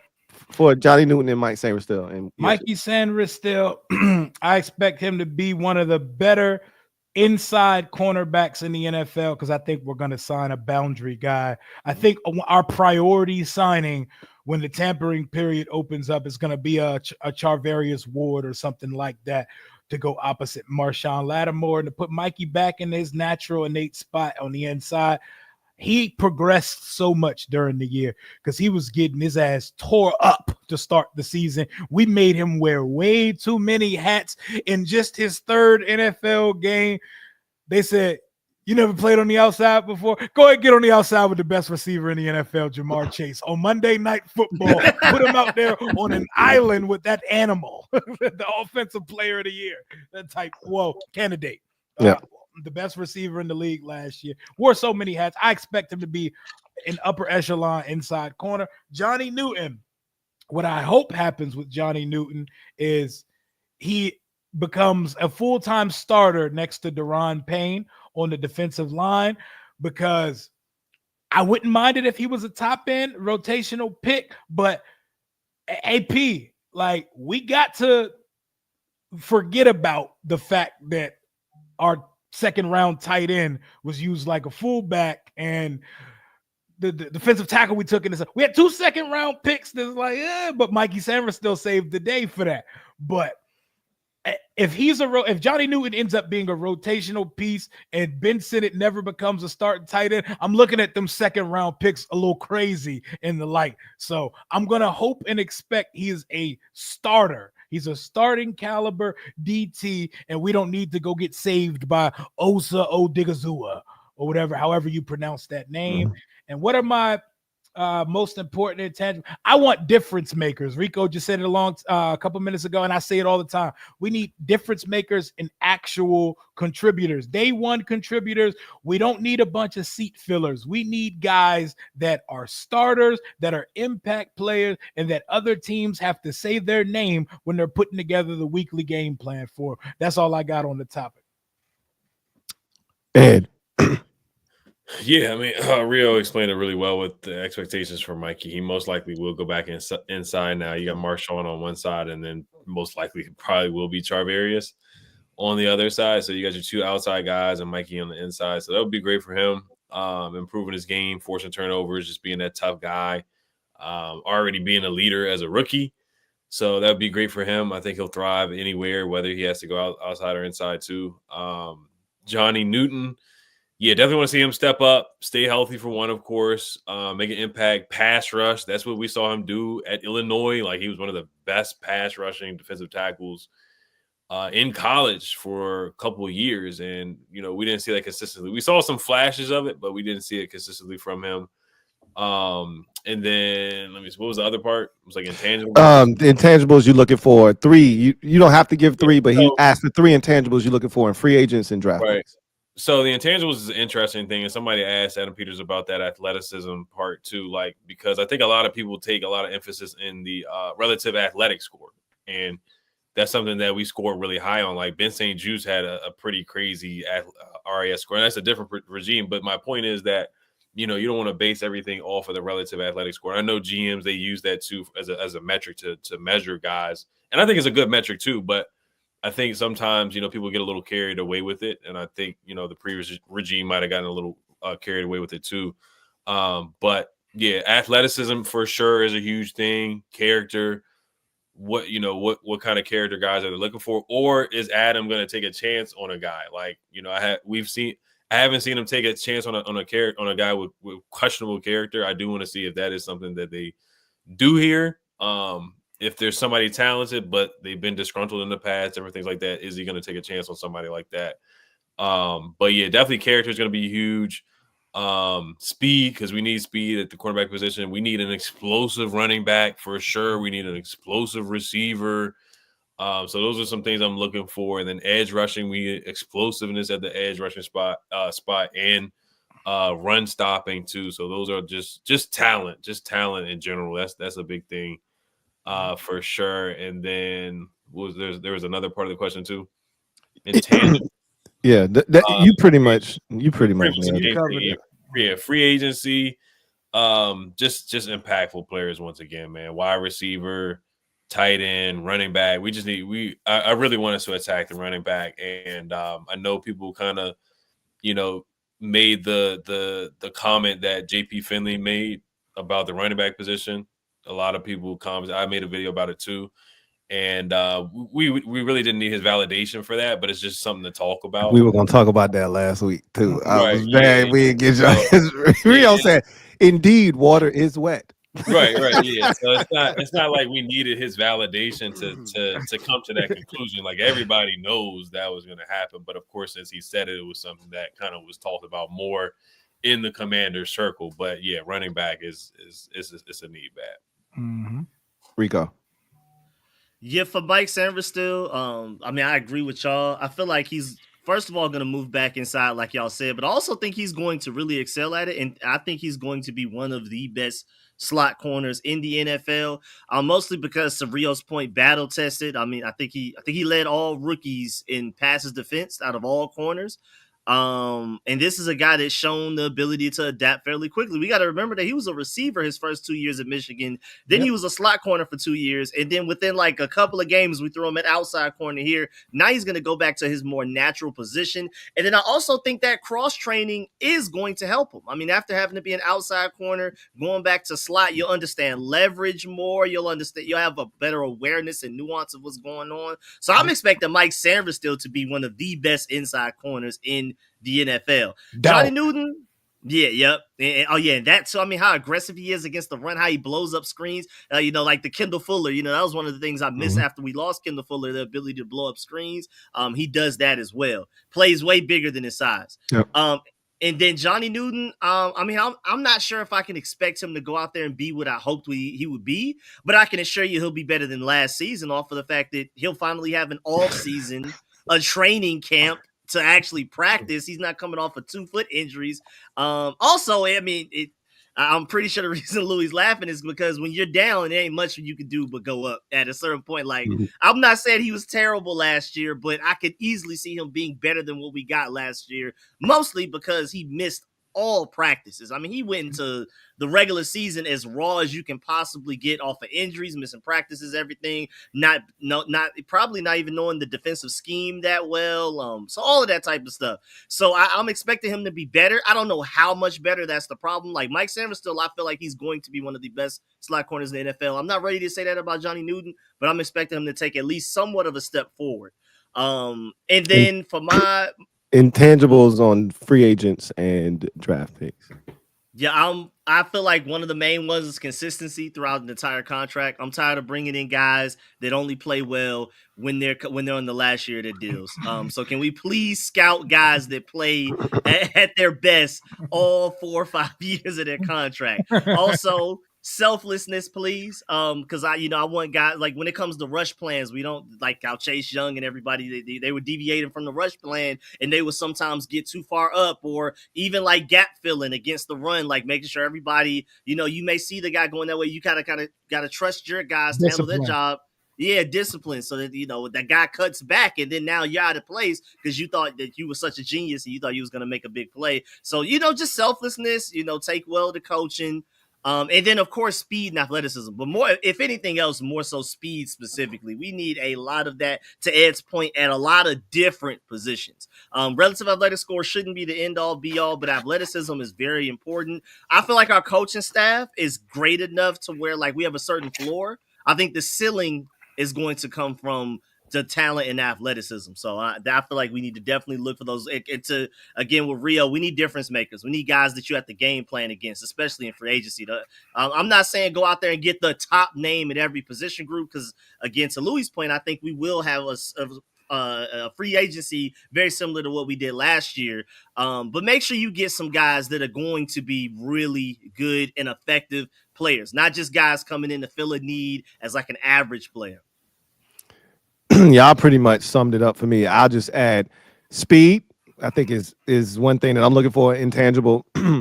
Another would be just a dog mentality. Guys that's just grimy, that's gritty. Like I feel like sometimes other teams wanted a little bit more. They're just a little bit dirtier and nastier, than, I look at Jalen Carter. He get away with some dirty shit every week, right? Like something that just don't get called. And I'm like, sometimes you got to fight fire with fire. I'm not saying go out here and be on the verge of getting a 15-yard penalty, but sometimes you just got to put somebody dick in the dirt. Right? I want to see some guys as dogs. And then last thing is I want guys that's looking to force turnovers. Like that mentality of, hey, I'm trying to go punch the ball out. I'm trying to take it away. I'm not satisfied with a pass breakup. Right? I don't want to be Benjamin St. Juste where I'm excited because I broke a pass up. I'm trying to take it away. Right? Make quarterbacks fearful of targeting you, because if they make a mistake, they don't get another shot.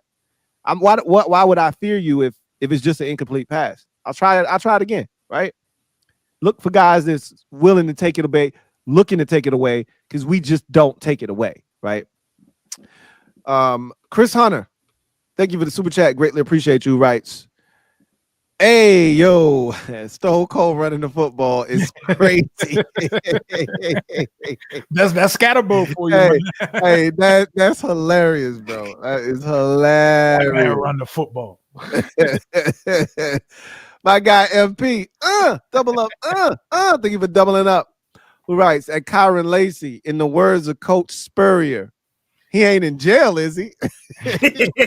Yeah. Hey. Yeah, MP, he ain't in jail, is he? Hey. Nah, he ain't in jail. Well, sign him up. Biggie Steve, thank you for the super chat. Greatly appreciate you. Biggie Steve writes, if we get a wide receiver in the draft, who y'all got? I got Trey. We take a receiver, who y'all think they're going to take? Who y'all looking for? Who y'all looking at? I'm looking at probably like if we don't let me ask you this. What round? Because it's easy to just throw names out there. What round you think they're gonna take a receiver if they plan on taking one? I think we all agree that they probably gonna take a receiver at some point in the draft. Yeah. Where do y'all think that takes place? Is that a day 2 transaction? Is that a day 3 thing? What do y'all think? It's probably a day 2. I'm seeing day 2 for sure. Like, if we wait till the 3rd round, I really like Savion Williams from TCU, just off of like, we've been asking for years on years on years. Can we please get a big body receiver? Big TCU receiver. Yeah. Be careful. Be careful. Be careful. That's crazy. I didn't even think about that.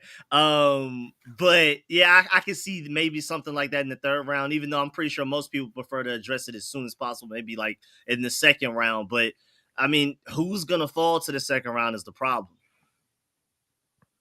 What about you, Ed? Yeah, I can see second or third. I mean, Isaiah Bond from Texas, like you guys brought up, Eric Iamena from Stanford. Tez Johnson just would bring that explosiveness. I think he's more second or third round, so I could see that. I don't think we'll do it with the first unless Luther Burden drops, but I don't think he's gonna drop. Emeka is not gonna drop to 29. So if Emeka was there, could you see us taking him? Because I could. At 29, yeah, for sure. Yeah. Oh yeah. There's a bevy of receivers that I think they would consider at 29. Yeah, Matthew Golden. Yeah, that's another one that I think they would really, take into consideration. It'll be interesting to see what is available at 29 because the best might be a receiver. The best value may be a wide receiver at 29. And y'all know I'm still freak athlete guy, but Emeka Ibuka is nasty. Like I would take that floor any day at 29. He's how I feel about Omari and Hampton. He's good at everything. Yep. He checks all the boxes. He doesn't necessarily have this elite trait about him. He's good at everything. He's a starter. He's a professional wide receiver. Day one starter, no questions asked. He didn't even have to compete for it. I can't wait to see what these guys look like and what is available to us. Free agency is going to be huge. Let Ibuka run fast this week. Watch what that. I think he's going to run. All he has to do is run sub 4.5. That's all he's got to do, and I think he's going to do that. I really do. Devon Cash, thank you for the super chat. Greatly appreciate you. Double up. Thank you for doubling up. Who writes? I should phase it better. I mean, what do y'all plan to do? In terms of a watch party for the entire draft or just day one, solo or together? We haven't figured that out yet. I did think about that the other day, and we'll come together and we'll figure out what the best plan of action is for the draft. We definitely going to do something on this channel. It's just a matter of what. So we'll figure it out, and once we know, we'll let y'all know. But I appreciate you for asking. We appreciate you for asking. Yes, Christopher McLaughlin, thank you for the super chat. Greatly appreciate you. Double up. Thank you for doubling up. Who writes, hey, Lou, Rio, Rico, and Ed. 2 questions. Says, what concerns you the most about this team being a favorite in the NFC this season and why? And 2, what do each of you think is the next level for this offense and why? So what do you have any concerns, if any, about this team having the 4th best odds in the conference next season? It doesn't concern me. I think we all need to adjust that this is the new norm going forward, from the ownership down to the front office, down to the coaching staff. And we have a superstar top 5-6 quarterback in the NFL. Expectations are to come with that. We just went to the NFC Championship in year 1. And as far as what do I think is the next level, 5 has another year under his belt. He has a full off season, get his mind right, get his body right. And like they say, the tape's out on him. The tape is also out on all these NFL defenses. And we know our guy's a film junkie. We know he's a worker, and we know he wins between the ears. The next step of this offense is, what does that next level look like when 5 really puts it together without some of the rookie stuff? We're talking MVP candidate type stuff in year 2. That's what this, if he takes another step, you could put us out there at receiver and this offense is going to get busy again. Another year of continuity between Jaden and Cliff, and they're going to obviously upgrade at positions on the offensive side of the ball. So I'm excited. I'm ecstatic. No concerns because we have the money and the picks to upgrade positions. And at some of them spots, I don't think you can get worse. So I'm not going in with any the schedule gets harder, but that comes with the territory as well. The opponents were already there. Let's get active, man. This is the new normal for us. Yeah, I don't have any concerns. I love it. I love it with a passion. It's about time we get some respect. We earned the respect, man. So we're gonna get a lot of nationally televised games. So not much concerns. I mean, the schedule is going to be tougher, but we got to embrace that too. Second place schedule instead of fourth place schedule last year, which doesn't really matter. But yeah, I think we'll be fine, and we're going to get better. We can't get any worse with the skill positions that we had last year, and some of the running back we're going to upgrade. Clearly, wide receiver we're going to upgrade. So we're only going to get better. The next level for the offense is just looking at we were top 5 in rushing last year, even with mid running back play. We were number 1 in 4th down conversion. So I do want to see if we keep that up or our strategy stays the same, which it probably will. I do think we're still going to be aggressive on 4th downs. I don't think Tressway is going to be out there much again like last year. I do want to see if Jaden can get the 30 touchdown passes. He got the 25. Oh, he will. He will. If we don't get tripped up or shoelace tackled or Terry and we get another receiver in here that is, that is able to finish plays and a running back. Well, not a running back, but I'm strictly talking about touchdown passes he's got with 25. So I think the next step for me is seeing Jaden throw 30. It's not like he has to do that, but I think he's capable of doing that. And he really should have got it last year. So it's been like 58 years since we've seen a 30. Well, we ain't seen a 30 ever. Hey, I think we're gonna see 40 total touchdowns out of this kid next year, man. I think he's about to get busy. I think his name gonna be on that MVP ballot next year.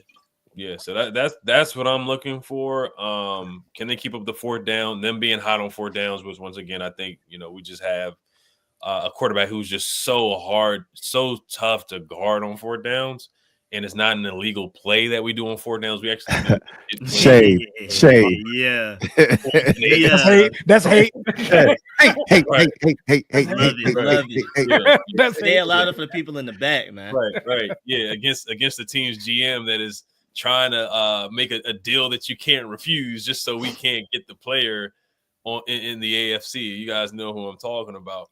But so those are little they're pretty big things, but those are the things that I'm kind of looking at for the offense and just running back explosiveness too. Rico?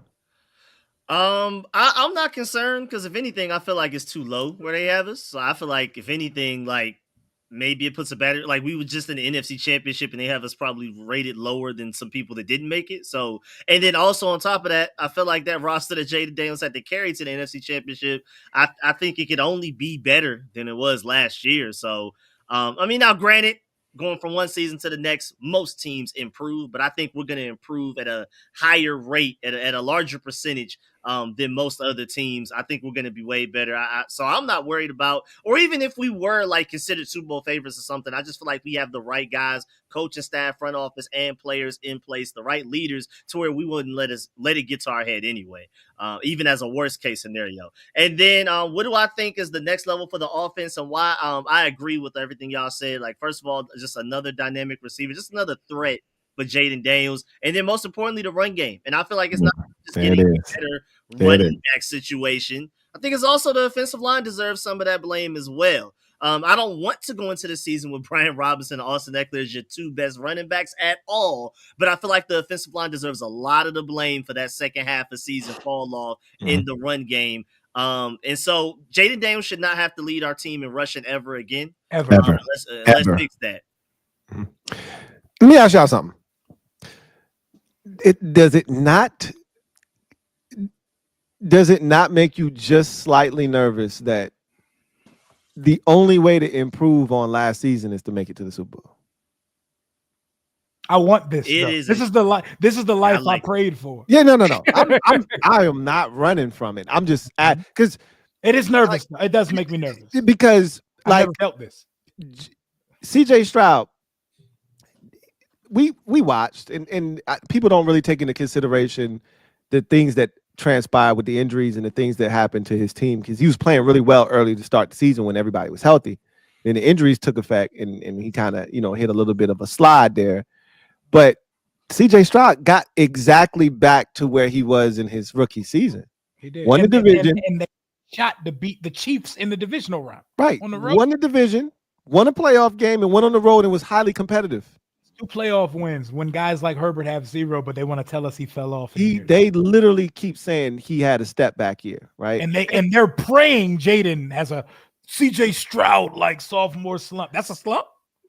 I mean, again, if we were to make it to the NFC Championship game, but he doesn't play as well, the numbers don't look. Is that a step back season? Right? They would talk about it like it is. Yeah. And so that's the thing that worries me just a little bit. I'm not concerned about what people on the outside are saying, but I just look at it from the standpoint of, if we make it to the divisional round next year, he plays his ass off, but we only make it back to the divisional round. and can't advance past there, how do you view the season, right? We just went to the championship game. It's hard to go up from there. The only other thing is the Super Bowl, right? It's a lot of pressure too, because you can tell the way that Jaden and this team is being propped up by national pundits who've never respected this team prior. They're setting it up as this needs to be the team that stops Philly from being a dynasty. They got to put a stop to it. So we're going to put all this pressure. Hey, Jaden, are you really that good? Are you really better than Jalen Hurts? Even though we're just ignoring the fact that roster is way better than everything else in the league. Y'all got to be the team to do it. It is a lot of pressure, but I want it, though. I want it. Yeah. Well, I mean, that's what we asked for. We prayed for times like this, right? We did. So now, as far as the offense, Rico hit it on the head. It's the run game. I'm looking for explosive plays in the run game, right? Like taking pressure off of Jaden Daniels. The next evolution of this offense is to be able to run the football effectively without 5 having to be your leading rusher. Having dynamic, explosive plays, whether that's a pass to a running back, whether that's a screen to the running back, whether that's a handoff to the running back, whatever the case may be. I had asked the viewers, I said, when's the last time we had a dynamic running back? Clinton Portis. And it's crazy because Antonio Gibson was supposed to be. We saw flashes in his rookie season and the Buffalo Bills play in his second year. Never saw it after that, right? Never really ever got to see him open up and run fast in a straight line. J.D. McKissick was supposed to. He couldn't even run 3 steps without tripping over his damn feet or the grass, right? So we never really got to see him open up. I said, you got to probably go back to old man Adrian Peterson. 2018, he had a 90-yard touchdown run against the Philadelphia Eagles. It was supposed to be Geis, man. Darius Nice. It was supposed to be Geis, bro. It was supposed to be Darius Nice. Bryce Love. And Bryce Love. Bryce Love. I don't think he's ever worn the game uniform. I don't even think he ever did he even have a media day? I'm about to say, did he even have a number? Did he even have? It was 20. Did he even have a jersey issued number? What do we? I don't even know if this man had a jersey number, right? But that's how bad it's been. We gotta go back to 2018, the last time we had a air quotes dynamic back, right? Adrian Peterson was like 800 years old. I want one so bad. Badly. I'm dying for it, bro. Especially when you see Saquon and Jahmyr Gibbs doing to us what they've been doing. Oh my God. I can't even, right? I can't even. We gotta get one. So that's my thing. I wouldn't be mad if we took one at 29. That's how much I want one, bro. Same. I ain't mad at it. Show me that Omarion or Travion joint. Hey, I'm hyped. Oh, well, we already know that's where you've been at for the longest. So show me your TDs. Thank you for the super chat. Greatly appreciate you. Who writes, why are we trading JA other than money in a heavy defensive tackle draft? Also, Eagles are scared of us if they try and mess with us if we try to get Myles Garrett. I believe half of what you see, none of what you hear, even if it's spat by me, your man, Louie Tee. We saw Ed, this is right up Ed's alley right here. Ed, explain to the beautiful people out there who don't know what Show Me Your TDs is talking about the Eagles potentially trying to get in the way. Yeah, I know since Eagles fans on Twitter, they like to clip farm us and clip whenever we talk about the Eagles. So I know they're going to be recording this, talking about it, and post it on Twitter. Well, they so bored for some Super Bowl winners. I know. You know what? And I've seen so many posts, like they made an AI, artificial intelligence of Jalen Hurts sitting in a chair with the throne and putting Jaden AI picture. Like Eagles fans are so obsessed with Jaden Daniels, they make artificial intelligence scenarios and different things like that. I've seen many Eagles fans just out of the blue and random tweet about Jaden Daniels, and this is after they won the Super Bowl too. Like they're so obsessed, it's just insane. But it shows you how much Howie Roseman is thinking about this too. Like, you know, I was thinking about this too. Like we've always been mentioned a trade for big name players, but they wouldn't have done this. They wouldn't be so interested if they weren't scared of us or concerned. They do not want to let us get Myles Garrett. They don't want to let us get that a talented guy like that. They would be very concerned, and they really it's gamemanship right now. That's how much of a rivalry is starting between us and the Eagles, and the hate that we're starting to get for each other. Yes, I know we lost by a lot in the NFC Championship, but they still are hurting from that loss when Jaden threw 5 touchdowns. That still stings them, and they still are hurt over that. You can tell how Eagles fans are super hurt over and that. they want Jalen to have the reverence that Jaden already has. Yeah, they're mad. They're mad at that. Yeah. I've seen age comparison stat posts now. They're so mad because he went to he's won 12 games in Jalen Hurts, or he's already made it. Like they're starting to compare the age now just to cope. About just awful winners. Just like this, you're bad at being winners. Like, what is wrong with you? Yeah, right. You have to generate a age stat thing now, which is crazy. But yeah, no, I get it. Howie is I get how Howie is. He's definitely gonna do. Like, I wouldn't put it past him. I would not be surprised if he did that just to make sure we don't get him. So that's why I feel like we got to be aggressive to get Myles Garrett too. So to make an offer that you can't refuse just to stop us from getting Myles Garrett, that's something Howie Roseman certainly would do. That means we're a threat to him. Yeah, we're a threat, and they do need to ban the tush pushes. And we're not the team that even put the request in. It was the Packers that put the request in. I love it. I love it. I'm so glad it wasn't us, Doak. I'm so glad. I agree. It would have been petty. Now look, if you really want this thing going, just had 2 or 3 more teams do the Frankie Louvu, bro. Just do that 2 or 3 more times, and it's dead. I promise you. Just make football look silly. Yeah. Make it look crazy. That's why we even in this position in the first place. Is because that whole sequence where they had to threaten giving them a free touchdown. I've never heard of any such blasphemy in my life. Threaten us with the physical, like, hey, if y'all keep doing this, we can award them a touchdown. Like, what? That's crazy. Yeah, like I said. Hey, but shout out to the Eagles fans that just can't get off our D. They just can't get off our. You won a Super Bowl, guys. Celebrate your Super Bowl. We got guys clipping us up and calling us out. Shout out to our boy Lord Brunson. Shout out to LB, the buddy on your show. We don't know you. We don't know you. We don't answer to you. Get your rank up. But let's continue on. Uh-oh, you better hope they'll clip it. Go for it, man. You got catching up to do first, brethren. So, Lamar Adams, man, thank you for the super chat, bro. Really appreciate you, man. Salute ski for the hundo, dubski, or the hundo, excuse me. Really appreciate you for that love, man. Lamar Adams, thank you for your generosity. Greatly appreciate you. Who writes, got on late this evening. Hope you boys and families are good. Likewise, man, we really appreciate you. This evening, please let me know for each of you the best options for this team in free agency and the draft pick. Peace.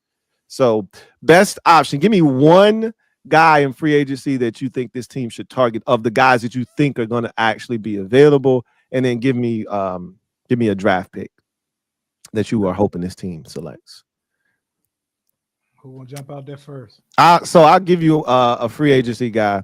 I think we're going to go after corner. I've been adamant about this. I think it's Mooney Ward. If it's not, I think Mike Jackson of the Carolina Panthers would be my second option there. I really like what he did last year, and I think he's a guy that's very underrated. Still young, a lot of football left in front of him. And also, I don't think it's going to cost you a lot. He's big, he's physical, he can run, he's got length. I like his swag. I think he's a guy that would fit this team's culture moving forward. So those are 2 guys from a cornerback perspective that I think would be right up our wheelhouse and our alley. As far as the draft is concerned, it's going to be really interesting to see what this team does, man. I mean, 29 is so tough because, you know, once you get past 29, what do we have? 58, right? Yeah, 58. Something like that. Impossible to know what's going to transpire once we get into those rounds. You know, free agency is going to go a long way in determining what happens in the draft. But man, I really think that first round pick is going to be either a wide receiver, a running back, an offensive tackle if one should exist, even though I don't think they're going to go in that direction because I think they're going to continue to. But we still need a right tackle, right? Like if one exists in the draft, you're not going to have Andrew Wiley there for much longer. So I wouldn't be opposed to that, or a defensive tackle for that matter, especially if they move on from Jonathan Allen. So there are going to be a lot of options available, man. It'll be interesting. And the guy that I'm like, I don't think he's going to fall to us, but I think we would be foolish to pass on a Colston Loveland out of Michigan if he were to fall to us, man. That dude is a stud, man. Mm-hmm. So it's a lot of guys that should be theoretically available at 29, but got to see what we do in free agency and then kind of see where the draft kind of falls. What do y'all have? Okay, I'll go next. I was on record that I'm not going out there and trading draft capital for Cooper Kupp.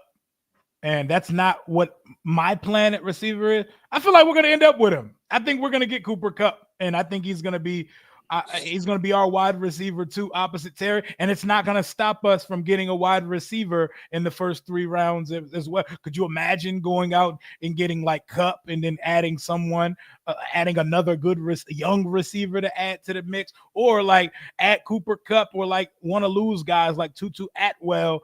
I think that would round out to be a very good wide receiver room, even though he's lost a lot of the hitch in his giddy up. A 700-yard receiver opposite Terry sounds like music to my ears right now. So I think we end up with Cooper Kupp in this offseason. In the draft, I know there's a lot of character concerns. I know that there's some things adding up. James Pierce out of Tennessee. Hey, that's a dog. That's a dog right there. His tape, you can't, unless he's beating women. That's the one. That's the one. That's right. If he's not beating women, because what's going to happen is if no one takes James Pierce, because he'll end up in Philadelphia. That's exactly it. He's going to end up there. Good point. And they're not going to bat an eye at losing Josh Sweat. They're not going to bat an eye at losing him. James Pierce at 29, you sprint the card to the podium. You sprint it to the podium. That dude has bend. He's it. He's it on the outside. That's the edge rusher we're missing on this team. And I think that people need to have a little bit of buyer beware on Josh Sweat. I think Josh Sweat is a good player. I think he's going to get drastically overpaid, and I don't think he's going to be able to perform to the contract that he's going to attain this offseason. I think people need to be cautious of that. I've seen people, why would we trade for Myles Garrett when we can go get – they're on different planets, brother. They're on different planets, but those are my names, James Pierce, and I think we're going to get Cooper Kupp. Good ones. Who gonna jump in? I like a lot of y'all options, both free agency and the draft. Free agency wise, just to kind of deviate, because I would love Ward. We've already talked about Osa. I guess to pick between the two, because I really want Khalil Mack, but I'm probably gonna lean towards Alaric Jackson. Now I really still like Brandon Coleman at tackle. Like, I'm cool with him at tackle. I just feel like more so because of Allegretti, Brandon Coleman could overtake his spot at left guard, and then you improve at left tackle. I feel like that's your most talented offensive line possible. So I like Brandon Coleman's cool for me at left tackle. I want to move him to guard more so because of Nick Allegretti's deficiencies than Brandon Coleman's lack of being able to play left tackle. That's just me personally. And I would love Alaric Jackson. I think he's on the rise to be one of the better left tackles in the NFL. So I would love him in free agency. I feel like that would complete our offensive line. And I mean, again, with Brandon Coleman being versatile, and we'll see what happens with Samuel Cosmi. Andrew Wiley's versatile as well. I feel like we'll be able to put out a really good starting offensive line, even while Cosmi's banged up, if we go and get a guy like Alaric Jackson. Or even a Ronnie Stanley, but I prefer Alec Jackson because that's building for now and the future. I think he's good now, and I think he's somebody that can continue to grow with Jaden Daniels as your quarterback. He'll be Jaden Daniels as a starting left tackle for like the next 5, 8, even maybe more than that years. And then draft-wise, to kind of steal from Rio a little bit, I want one of these elite edge rushers to fall to us, whether it's one of the 2 Georgia guys with the ridiculous ceilings, or a James Pierce with the character concerns that's coming out right now, or even like Louie said, Mike Green. If we could get one of those ridiculous edge rushers to fall to us, I'm sprinting to the podium to get either one of them. I feel like there's a lot of different position groups that we could target with 29 that I would love to fall. There's going to be some guys that we see like fall to 29. We're going to be shocked. I already know it. And I'm really hoping for my money's worth, especially if we don't trade for like a Myles Garrett, don't get a Khalil Mack in free agency. I'm really hoping one of those elite edge rushers drop because there's like 5 or 6 of them that I think have Pro Bowl potential to them in this draft alone. And yeah, it's my last one. I'm probably I'm about to say. I know you said you had to bounce. You actually gave us an extra 30, man. Appreciate it. Definitely. But yeah, no, like Biggie Steve says in the next one, I think Amari Cooper makes sense. I think you look at Cliff and his history with some of the Cardinals guys like Hollywood Brown. I wouldn't be surprised if they take a look at him. And he had a couple good games for the Chiefs last year. DeAndre Hopkins, Cardinals connection with Cliff, so I can see that happening too. But yeah, Amari Cooper, the wide receiver position is something to look at because T and Chris Godwin most likely are going back to their teams. Khalil Mack, an edge rusher that can slow down the run game too, still has a lot left in the tank for sure. As a guy they should take a look at. Offensive line, I would love to get Alaric, but I think they're going to stand pat with the tackles that they have. I think they do like Wiley. I think they love Brandon Coleman, like we talked about earlier. And then corner, they got to address corner. So Charvarius Ward. I think Carlton Davis may be a little bit of a sleeper. He had a solid season before he broke his jaw. So he's had some solid years at corner for sure. So I think he can help. Yeah, he had a solid season with the Lions before he injured his jaw or broke his jaw. And then the draft, I mean, you guys brought up some good names. I mean, James Pierce, Mike Green, an edge rusher. We need an edge rusher. I think we could draft and sign an edge rusher because we just need help at the edge rusher spot and bring back Dante Fowler. Like I would attack edge rusher like multiple ways to bring in talent or keep talent at the edge rusher spot. That's how important I think we have to really, really attack that position. And then the skill positions, running back. Any of the Ohio State guys I'm fine with. Amari Hampton, I think you can't really go wrong with either the top 15 running backs in this class. You really can't really bat an eye, I guess, if it's unless it's Cam Scatterbo, who I do still like him too. Receiver, and corner. I would attack corner again, but just to name some names, receiver like Tez Johnson, Trey Harris, those are some more of the realistic guys in the second or third round.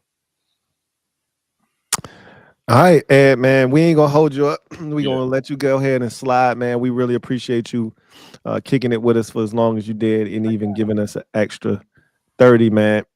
We'll hold it down for you the remainder of the show, man. But we appreciate you as always, Ed. Yes, sir. Appreciate y'all. No doubt. All right, peace. Later. All right. And then there were 3. Yeah. All right. So Biggie Steve, thank you for the super chat. Greatly appreciate you. Biggie Steve writes, scenario.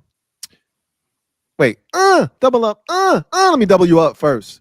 Says scenario, get Amari Cooper or Hollywood Brown on a sign and trade, then send him along with a 3rd round pick to an OZ for Luke for DK Metcalf. So you went full NBA on us. Why are we doing a sign and trade for Cooper and Brown? I don't think those names belong in any sign and trade. Yeah, like I don't even know if you can do that. Like, sign and trade in the league, right? I don't even know if you can, you can sign and trade a guy to like the Chiefs did with L'Jarius Sneed last year, right? Mm-hmm. Like they tagged him, traded him, and then they signed him. Like you can't sign a guy, trade him. Like this ain't the NBA. And then once you get a guy. Once you acquire a guy in a trade, you can't then trade him again. Like there are rules against that. Yep. So that's not even something we could even do, Biggie Steve. But you know what name we haven't brought up tonight that I could see happening immediately if Christian Kirk gets released? Yeah. For sure. That's a name that's Cliff Man, right? Yeah, for sure. It'd be hard. I think Jacksonville would be hard pressed to let him just walk away. But if they did, I don't know what the savings on the cap would be there. But that, to me, would make a ton of sense. That would probably be a beeline to Washington type of situation, right? That's what that would feel like, without question. Grande Groove, thank you for the super chat. Greatly appreciate you, my guy. Grande Groove writes, Chris Thompson was a cool running back. Yeah, he was, but That he was wasn't. fun. Yeah, he wasn't like no game changer in Hey, terms of his that one speed. season was fun though, man. Remember him versus the Rams? That the Rams game, remember the Raiders game might have been his best game, bro. He went crazy on what was that, a Sunday night? Screens for 70 Yeah, yards. yeah, down the sideline, left sideline. Like, what? Where is this coming from, Chris? And I think he caught a little screen out of the backfield or a little, pass out the backfield. He went ape shit that night, man. He went bonkers. But he was always on the verge of getting caught. Yep. Always. He would have to always break. The one thing Terry can't do, he was always good at doing that, breaking that last tackle when that dude would get a piece of that ankle and he'll stay up and get in the end zone. Those were good times. Very. No, they weren't. But they weren't. In our former life, those were good times. Yeah. We hold those memories very fondly and dear to our hearts, but those weren't good times. Let me stop lying. Let me stop lying. There was no success. None whatsoever. Biggie Steve, thank you for the super chat. Greatly appreciate. Self-awareness is key, ladies and gentlemen. Absolutely. You got that, you got nothing. Or if you don't got that, you have nothing. Biggie Steve, thank you for the super chat. Greatly appreciate you. Who writes, let's start our own tush instead of a QB user running back. I mean, there's ways you can freak it, but again, you better have an offensive lineman who can get the job done, because everybody ain't built for that. You know what I'm saying? And then if you put a running back there, you getting somebody who ain't used to handling the rock all the time too. So anything can happen, because that play is crazy. Like when you watch it, dudes be borderline offsides on both sides. It's rugby. It's not a football play. It's dumb. It's lawless. It's lawless. It's exactly what it is. Because they be false starting. If we had that in our tuck, I would probably feel differently. Of course. Yeah. The Bills fans are like, nah, leave that shit alone, man. That ain't good, right? Like Eagles fans, like, man, what we talking about here, bro? You got a quarterback that could squat 1,000 pounds. You can run that. Yeah. Yep. You need one of them. You need one of them dudes. Like did you notice we didn't even quarterback sneak with Jaden? I don't ever want to see his, like, even on the read option keepers where he just took it up like the B gap. Like I didn't like that. So I don't ever want to see him. When we did a quarterback sneak, they brought in Marcus Mariota to do it. Like they not even playing no games with that, bro. I'm still mad that B-Rob fudged that one versus Detroit. We was about to get sexy on them boys. It was about to pitch it to Jaden. Jaden was about to take that joint to the crib, man. Yo, that was gonna be sick. And yeah, he botched the hell out of that. But I was like, man, I'm mad that when you use something like that, you wanted to pop because you didn't already use it. You done burned it now, right? Back out now. Yeah, you can't pull it back out now. So not to next year, right? So I was like, come on, man. So Trey Lance backup quarterback QB sneaks. Hey, go ahead, man. Emergency quarterback QB sneak. Not Trey Lance, man. Fox Hayes, thank you for the super chat. Greatly appreciate you. Really appreciate you, Fox Hayes. Fox Hayes. Double up. Thank you for doubling up. Who writes? Sup, Kings? Sup, Fox? What up? Rio almost had to send a checkware for you, man. Hey, when you used to getting that content on a regular and then it just stopped. Mm-hmm. Hey, man, we might have to send a wellness check out here for you. He said, just kidding. We had to reset, my man. Hey, everybody need that button sometimes, man. What he says, what do y'all think about Savion Williams? Debo-esque interested? If so, where do you think he could get? Where do you think we could get him in the draft? Bless up. So Savion for me is an interesting dude. I think Debo is a perfect comp in terms of like how you have to use him. He is not a polished receiver. As a matter of fact, one of my biggest knocks on him is he's not a natural receiver. I think he had like 6 or 7 or 8 drops this past year. So catching a football is something that he struggles with, and some of these are just concentration drops, but that's not something you are necessarily looking for in a receiver. Now, if you're looking for a playmaker, I think that's where he can, kind of come in and really be dynamic for you. But 6'5". he's different. He's built different because when you talk about Debo, you're talking about 6 feet, right?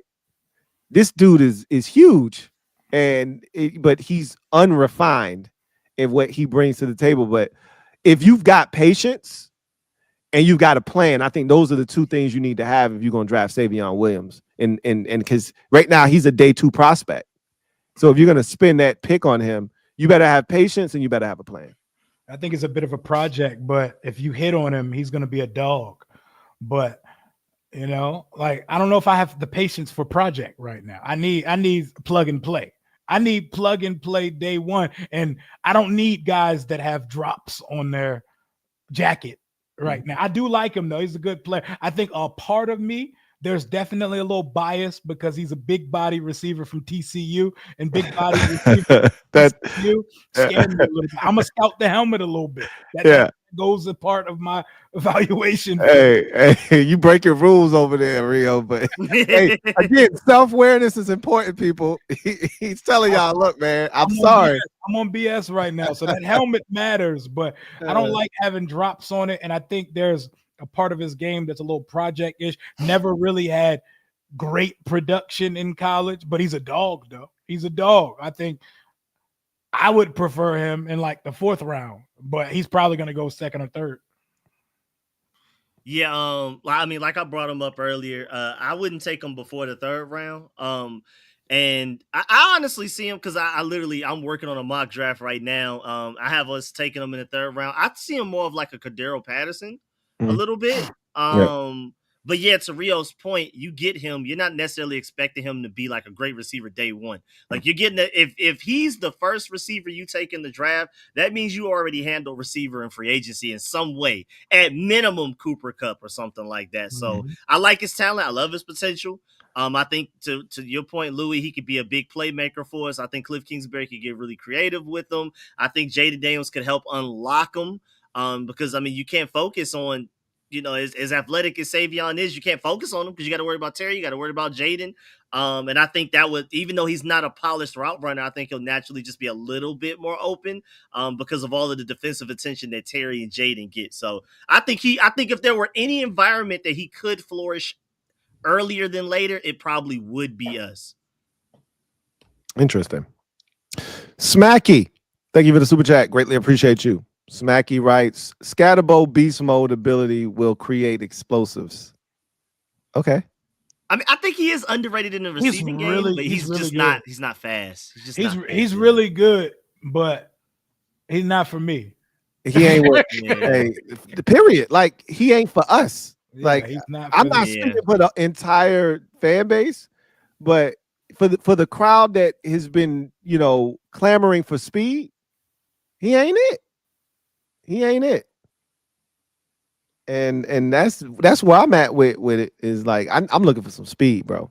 So you could even tell this organization wouldn't be interested because Chris Rodriguez has gone out there and broken tackles left and right, and they still keep sending them back to the practice squad.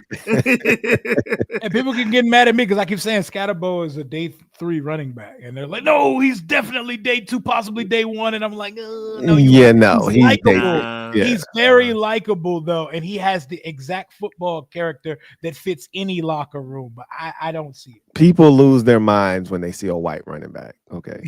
that's a real thing. You know what I mean? Like you lose your mind when you see a white corner. That ain't McCaffrey. I promise. All right. Like that's more Peyton Hillis than he's definitely Peyton Hillis. What do you mean he's more Peyton? He's definitely Peyton Hillis, okay? That's the guy I was thinking of in my head. I can't believe Peyton Hillis got the Madden cover. Madden cover, bro. Yeah, it's crazy. Oh my God. Donald Bonner, thank you for the super chat. Greatly appreciate you. JA to the Rams for Kupp in a 4th and a 5th or a 5th. I think that might be a decent trade. What says you? You're not getting a player and a pick with Jonathan Allen. Like, I don't know where this mindset comes that Madden that Jonathan Allen is going to fetch you not only a pick but also a player. Now, granted, the Rams, just like us, are looking to move on from Cooper Kupp. But if that's the case, then why not just trade those two straight up if you were interested, right? Which I don't think they are, because they have like defensive tackle depth. They got Kobe Turner, and they drafted my boy from Florida State, who I wanted last year, who got them like 5.5, 6 sacks this past year as a rookie, who was a beast for them. So I don't really think they're looking for a Jonathan Allen. Again, I just don't see how you get anything more than a 5th for Jonathan Allen. It really feels like it's definitely day 3. It's late day 3, if anything. But as we've said multiple times, it feels like he's probably gonna have to be released if he truly wants out. There's a world where both of these players are released. Yes. Yep. Mm-hmm. And we go the long way with a trade, basically. Yeah. Smacky, thank you for the super chat. Greatly appreciate you. Double up. Thank you for doubling up. Smacky writes, this year's wide receiver draft class is underwhelming. What do y'all think about that? Is it underwhelming to you? I think it's top heavy. Yeah, it's top heavy. You know, we typically say like the sweet spot for receiver has been like the second round and stuff like that in previous drafts. That's how you know this one isn't as deep, because we're not really feeling like, oh, second round, that's where you gotta take them. Like you kind of feel like you want to take a guy somewhere and maybe in the middle, late first round, and then after that, it feels like you almost might as well wait till the third. Yeah, I think this draft overall is somewhat underwhelming as a whole. Yeah. Yep. Yeah, I've been seeing people say that the value may be like trading for 2026 picks, like whatever trades you make. I think the real value in this draft as a whole is day 2, right? I think that's where you're gonna get the best bang for your buck. Like, I feel like if we had the picks that we had last year, this year, we'd probably come out feeling better. Because think about it from this perspective.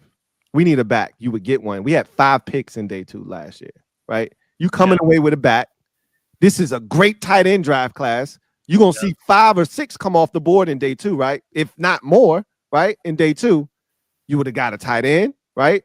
We got one last year. And I'm not shitting on him, but it ain't the class of tight ends that we got this year, right? Nope. So you would have got a running back. You would have got a tight end. Defensive tackle. You would have got a defensive tackle, and it's going to be a bunch of them. You would have got an edge rusher. It's going to be a bunch of them. Like, think about what you would have came away with had you had 5 picks in day 2 this year versus last year, right? Oh, we eat healthy. Man, boy. You could have just gave me Mikey last year, kept the rest of them joints, right? Gave me Brandon Coleman, kept the rest of them joints. Just give me the rest of them this year, and we would have been straight.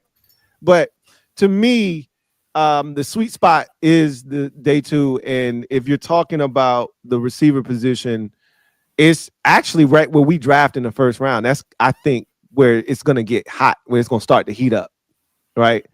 Because all of those dudes, like Tet is the best receiver in this draft class for y'all. Right? Yeah. And I mean, he wouldn't even be top 5 probably if you put him in last year's draft. Nope. Right? He's not better than neither one of the LSU boys, right? Nope. Yep. Marv, Odunze. Rome, Odunze, Marv. He ain't better than none of them dudes. Yeah, he'd probably be like number 5 to start. He probably would be 5 if he was coming out in the draft last year. So in my mind, like, it's not a great class, but it doesn't mean that it doesn't have like guys that can come in and contribute and help. It's just not a super talented. It's like not overly talented, but I think there's good depth with that group. So if Colson Loveland was there at 29, would you turn that card in? Yes. Oh, I'm sprinting. Yeah. I'm sprinting. That's a top 10 talent in this draft, bro. I'm about to say, without question. If he's like at 26, I'm considering trading up. Yeah. I asked the question on this channel, like, if these 5 guys were available, which one are you taking? And there's options galore. Because I had Amarion as one of the options, and so that's the guy you could easily go with. I know that's who you would choose if that option existed. Josh Connolly Jr. from the tackle from Oregon was one of the guys. Okay. I had Pierce, James Pierce as another option. It was like, and these are all, and look, it's guys that could potentially be available at 29. Multiple of those guys, because you never know how the board is going to fall. Exactly. So there could be some choices, and I don't see Colson Loveland getting past Denver at 20. That seems to be the prevailing thought, that Sean Payton wants his joker. He calls it his joker, and his chess piece, his move guy. And I don't see Colson Loveland getting past him. He wants his new Jimmy Graham, essentially. And he's going to get him in Colson Loveland. But hell yeah, I'd take Colson Loveland in a heartbeat if he's on the board without question. Because like you said, I just want playmakers. I want difference makers, dudes that you got a game plan for. And I know if you get Colson Loveland, you got a game plan to stop it. Jaden with like a freaky tight end. Oh my gosh. Without question. Twin D, thank you for the super chat. Greatly appreciate you. Double up. Thank you for doubling up. Who writes, regarding the tush push, what's the difference between Philly's tush push and Taylor Heineke's penalized play a couple years back? I always wanted to know. Which one are you talking about? Penalized play. Y'all remember what play that was? No, we're talking about when he faked against Philadelphia, flopped against Philly, because I'm not gonna hold you. I don't know if it's not that play. I don't know what we're talking about right now. I don't remember Taylor Heineke's penalized. I know play. He flopped and drew the penalty, and then we won. We all remember that, but that ain't even close to it. That's not comparable. So I don't remember. I don't recall. I need some context. I'm trying to think of any play he did that resulted in a penalty. You're not talking about the Terry? No, that couldn't be the one against the Giants I think we ran the ball and got. It can't be that. So I can't think of it. You'd have to explain to us which one you were talking about. Video channel. Thank you for the super chat. Greatly appreciate you. Video channel. My guy writes, "Sup, fellas? What's up, video channel? What's a realistic trade back package for 29? A 2 this year, and a 2 and maybe like a day 3 pick, or like a 2 and possibly, depending on how far they came up, maybe a 2 or 3 next year." So you hit it right on the head, Rio. How far did they come up, and how far back do we have to move? Yeah. If you moving back from 29 to say 36, then it's probably like a 2. You get that team's 2 and a 5th. And like a 5th, right? Exactly. If you going back to say like 40, could be a 4, and I think that's what he wants. He wants a 2 and he wants a 4, because we don't have a 4 currently. Yep. So that would be the sweet spot if you move back and are able to acquire that. I don't think we're picking in the first round. I don't know. So I've been saying, what would be so nasty on day one of the draft is if we spend 3 hours sitting and waiting. That's got to be a nasty feeling. Oh, it's coming, bro. Like, if we do something, we should do something in person on day 2, because we're gonna get active on day 2 of the draft. I think day 1, watch it with our respective homies, on our channels and stuff, and then we come back where we're getting active, because it's a chance that you get nothing on day 1, bro. So the Seahawks do it almost every year. I know that fans at this point are used to it. Yeah, that's a tough existence, bro. But it's even worse when you at the back end. Like, if you trade out of the first round at 14, you be like, really, bro? And the draft get longer every year. We're talking 4.5 hours. We're talking till midnight. No draft pick. No. And then you don't get nothing. We ESPN at this point. We here just to talk through the picks. Yo, that would be wild. Washington, bro. Night 1 summary recap stream. We didn't make a pick tonight, guys. Hey, but it's gonna be crazy tomorrow, though. my top 50 big board available for someone. Top best available players for tomorrow. Yeah. Zay Bradley, thank you for the super chat. Greatly appreciate you. We be sitting outside mad as hell. Everybody happy with their first round picks and their little pictures with the jersey in there. Yeah. But tell you though, that would be the best case scenario if we were able to pick up a additional 2 and a 3. That would be lovely, That'd bro. be fire. Because I'm telling you, that's where the real value is in this We draft. get active. I'm with it. Zay Bradley, thank you for the super chat. Greatly appreciate you. Writes, how y'all feel about Travion? Speed and power kills. I think he has a chance because right now, as it stands, most people view him as a day 2 pick, right?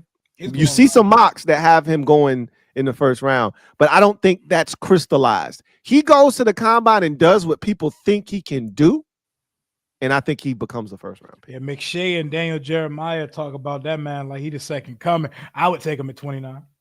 Yeah. Yeah, I wouldn't be surprised just based off of especially like where he lands and things like that. If he ends up being the best or at least the most productive running back out of this class. I love Aston Genty, but he may go to like a bad situation with a bad O-line and things like that. I wouldn't be surprised if Travion ends up behind a good offensive line. He would be insane. Top 10 running back. He about to run like 4.37 this week, and it's about to go crazy. Yep. And he about to go crazy in the drill. He gonna be smacking the pads. Like, oh yeah. He about to earn some money this week. He can definitely bolster his draft stock and potentially solidify himself. Because right now, after Genty, I don't think there's a consensus second back. Yeah, it's between him, Caleb, and Omarion. Yeah, and you've seen those 3 names kind of, and even Judkins has thrown his name in the hat, but not for the second back, right? Like the real conversation is which one of the Ohio State backs come off the board first. And you've seen in mocks, I've seen Judkins come off the board, or in people's big boards, Judkins is higher. After he tears this thing up, I think he might, leapfrog him and become that guy. So, we'll see what happens. But and we kind of got lucky too, because I think Travion is only going to go as far in the draft as he does because he had to split carries with Quiston Judkins. So shouts out to Quiston for transferring to Ohio State to split carries with him, because I feel like if both of those guys were on separate teams, they would go higher. And that's also a good thing for if you're looking for a guy that doesn't have a bunch of wear and tear too. Yeah, because Omarion Hampton, that boy got carries. Like that's my only negative about Hampton. He has got that Jonathan Taylor coming out of college. Yeah. And when they ride you like that, that's a lot of tread off them tires. Like, I mean, again, it just how do you value a back? Are you willing to give him a second contract? That's where it's going to kind of come into play. Like him coming in, them 600 carries over the last 2 years plus ain't gonna hurt you. Is when they get to year 5 and 6, and that's when you're gonna start to feel it. And I'm not really trying to extend running back, so you know what I'm saying. I'm trying to get that rookie contract out of him. It was lovely having you, my dog. Go kill it elsewhere, man. Yeah. Unless you got like one of those ones for real. Yeah.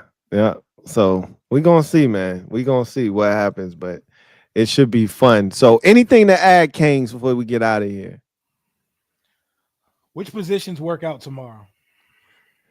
So Thursday kickers and skill. Oh, actual athletes don't start till Thursday. Right. It's the O-line and linebackers, I think. I think O-line's last. I think O-line's last. Let me. I thought the DBs always closed the combine. I don't know. Maybe they switch it around. I always thought like the defensive backs closed out the combine. But they keep changing it every year. What time does DQ speak tomorrow? Man, it's the crazy part is the combine, first of all, and then they moved the time into the prime time window. They just be doing all kinds of nonsense. All right. I do hate kickers, Jaron. You're correct. Yeah, it's kickers tomorrow. Okay. And then it's defensive linemen and linebackers on Thursday. Friday's defensive backs, tight ends. Quarterbacks, wide receivers, running backs on Saturday, and then offensive linemen Sunday. What the hell do order? I think what the hell do kickers do at the combine? Are they kicking? Like, what are they doing? Yeah. Are they running? I better not ever see a kicker run a 40. They do run. They do run 40s, right? They run 40s.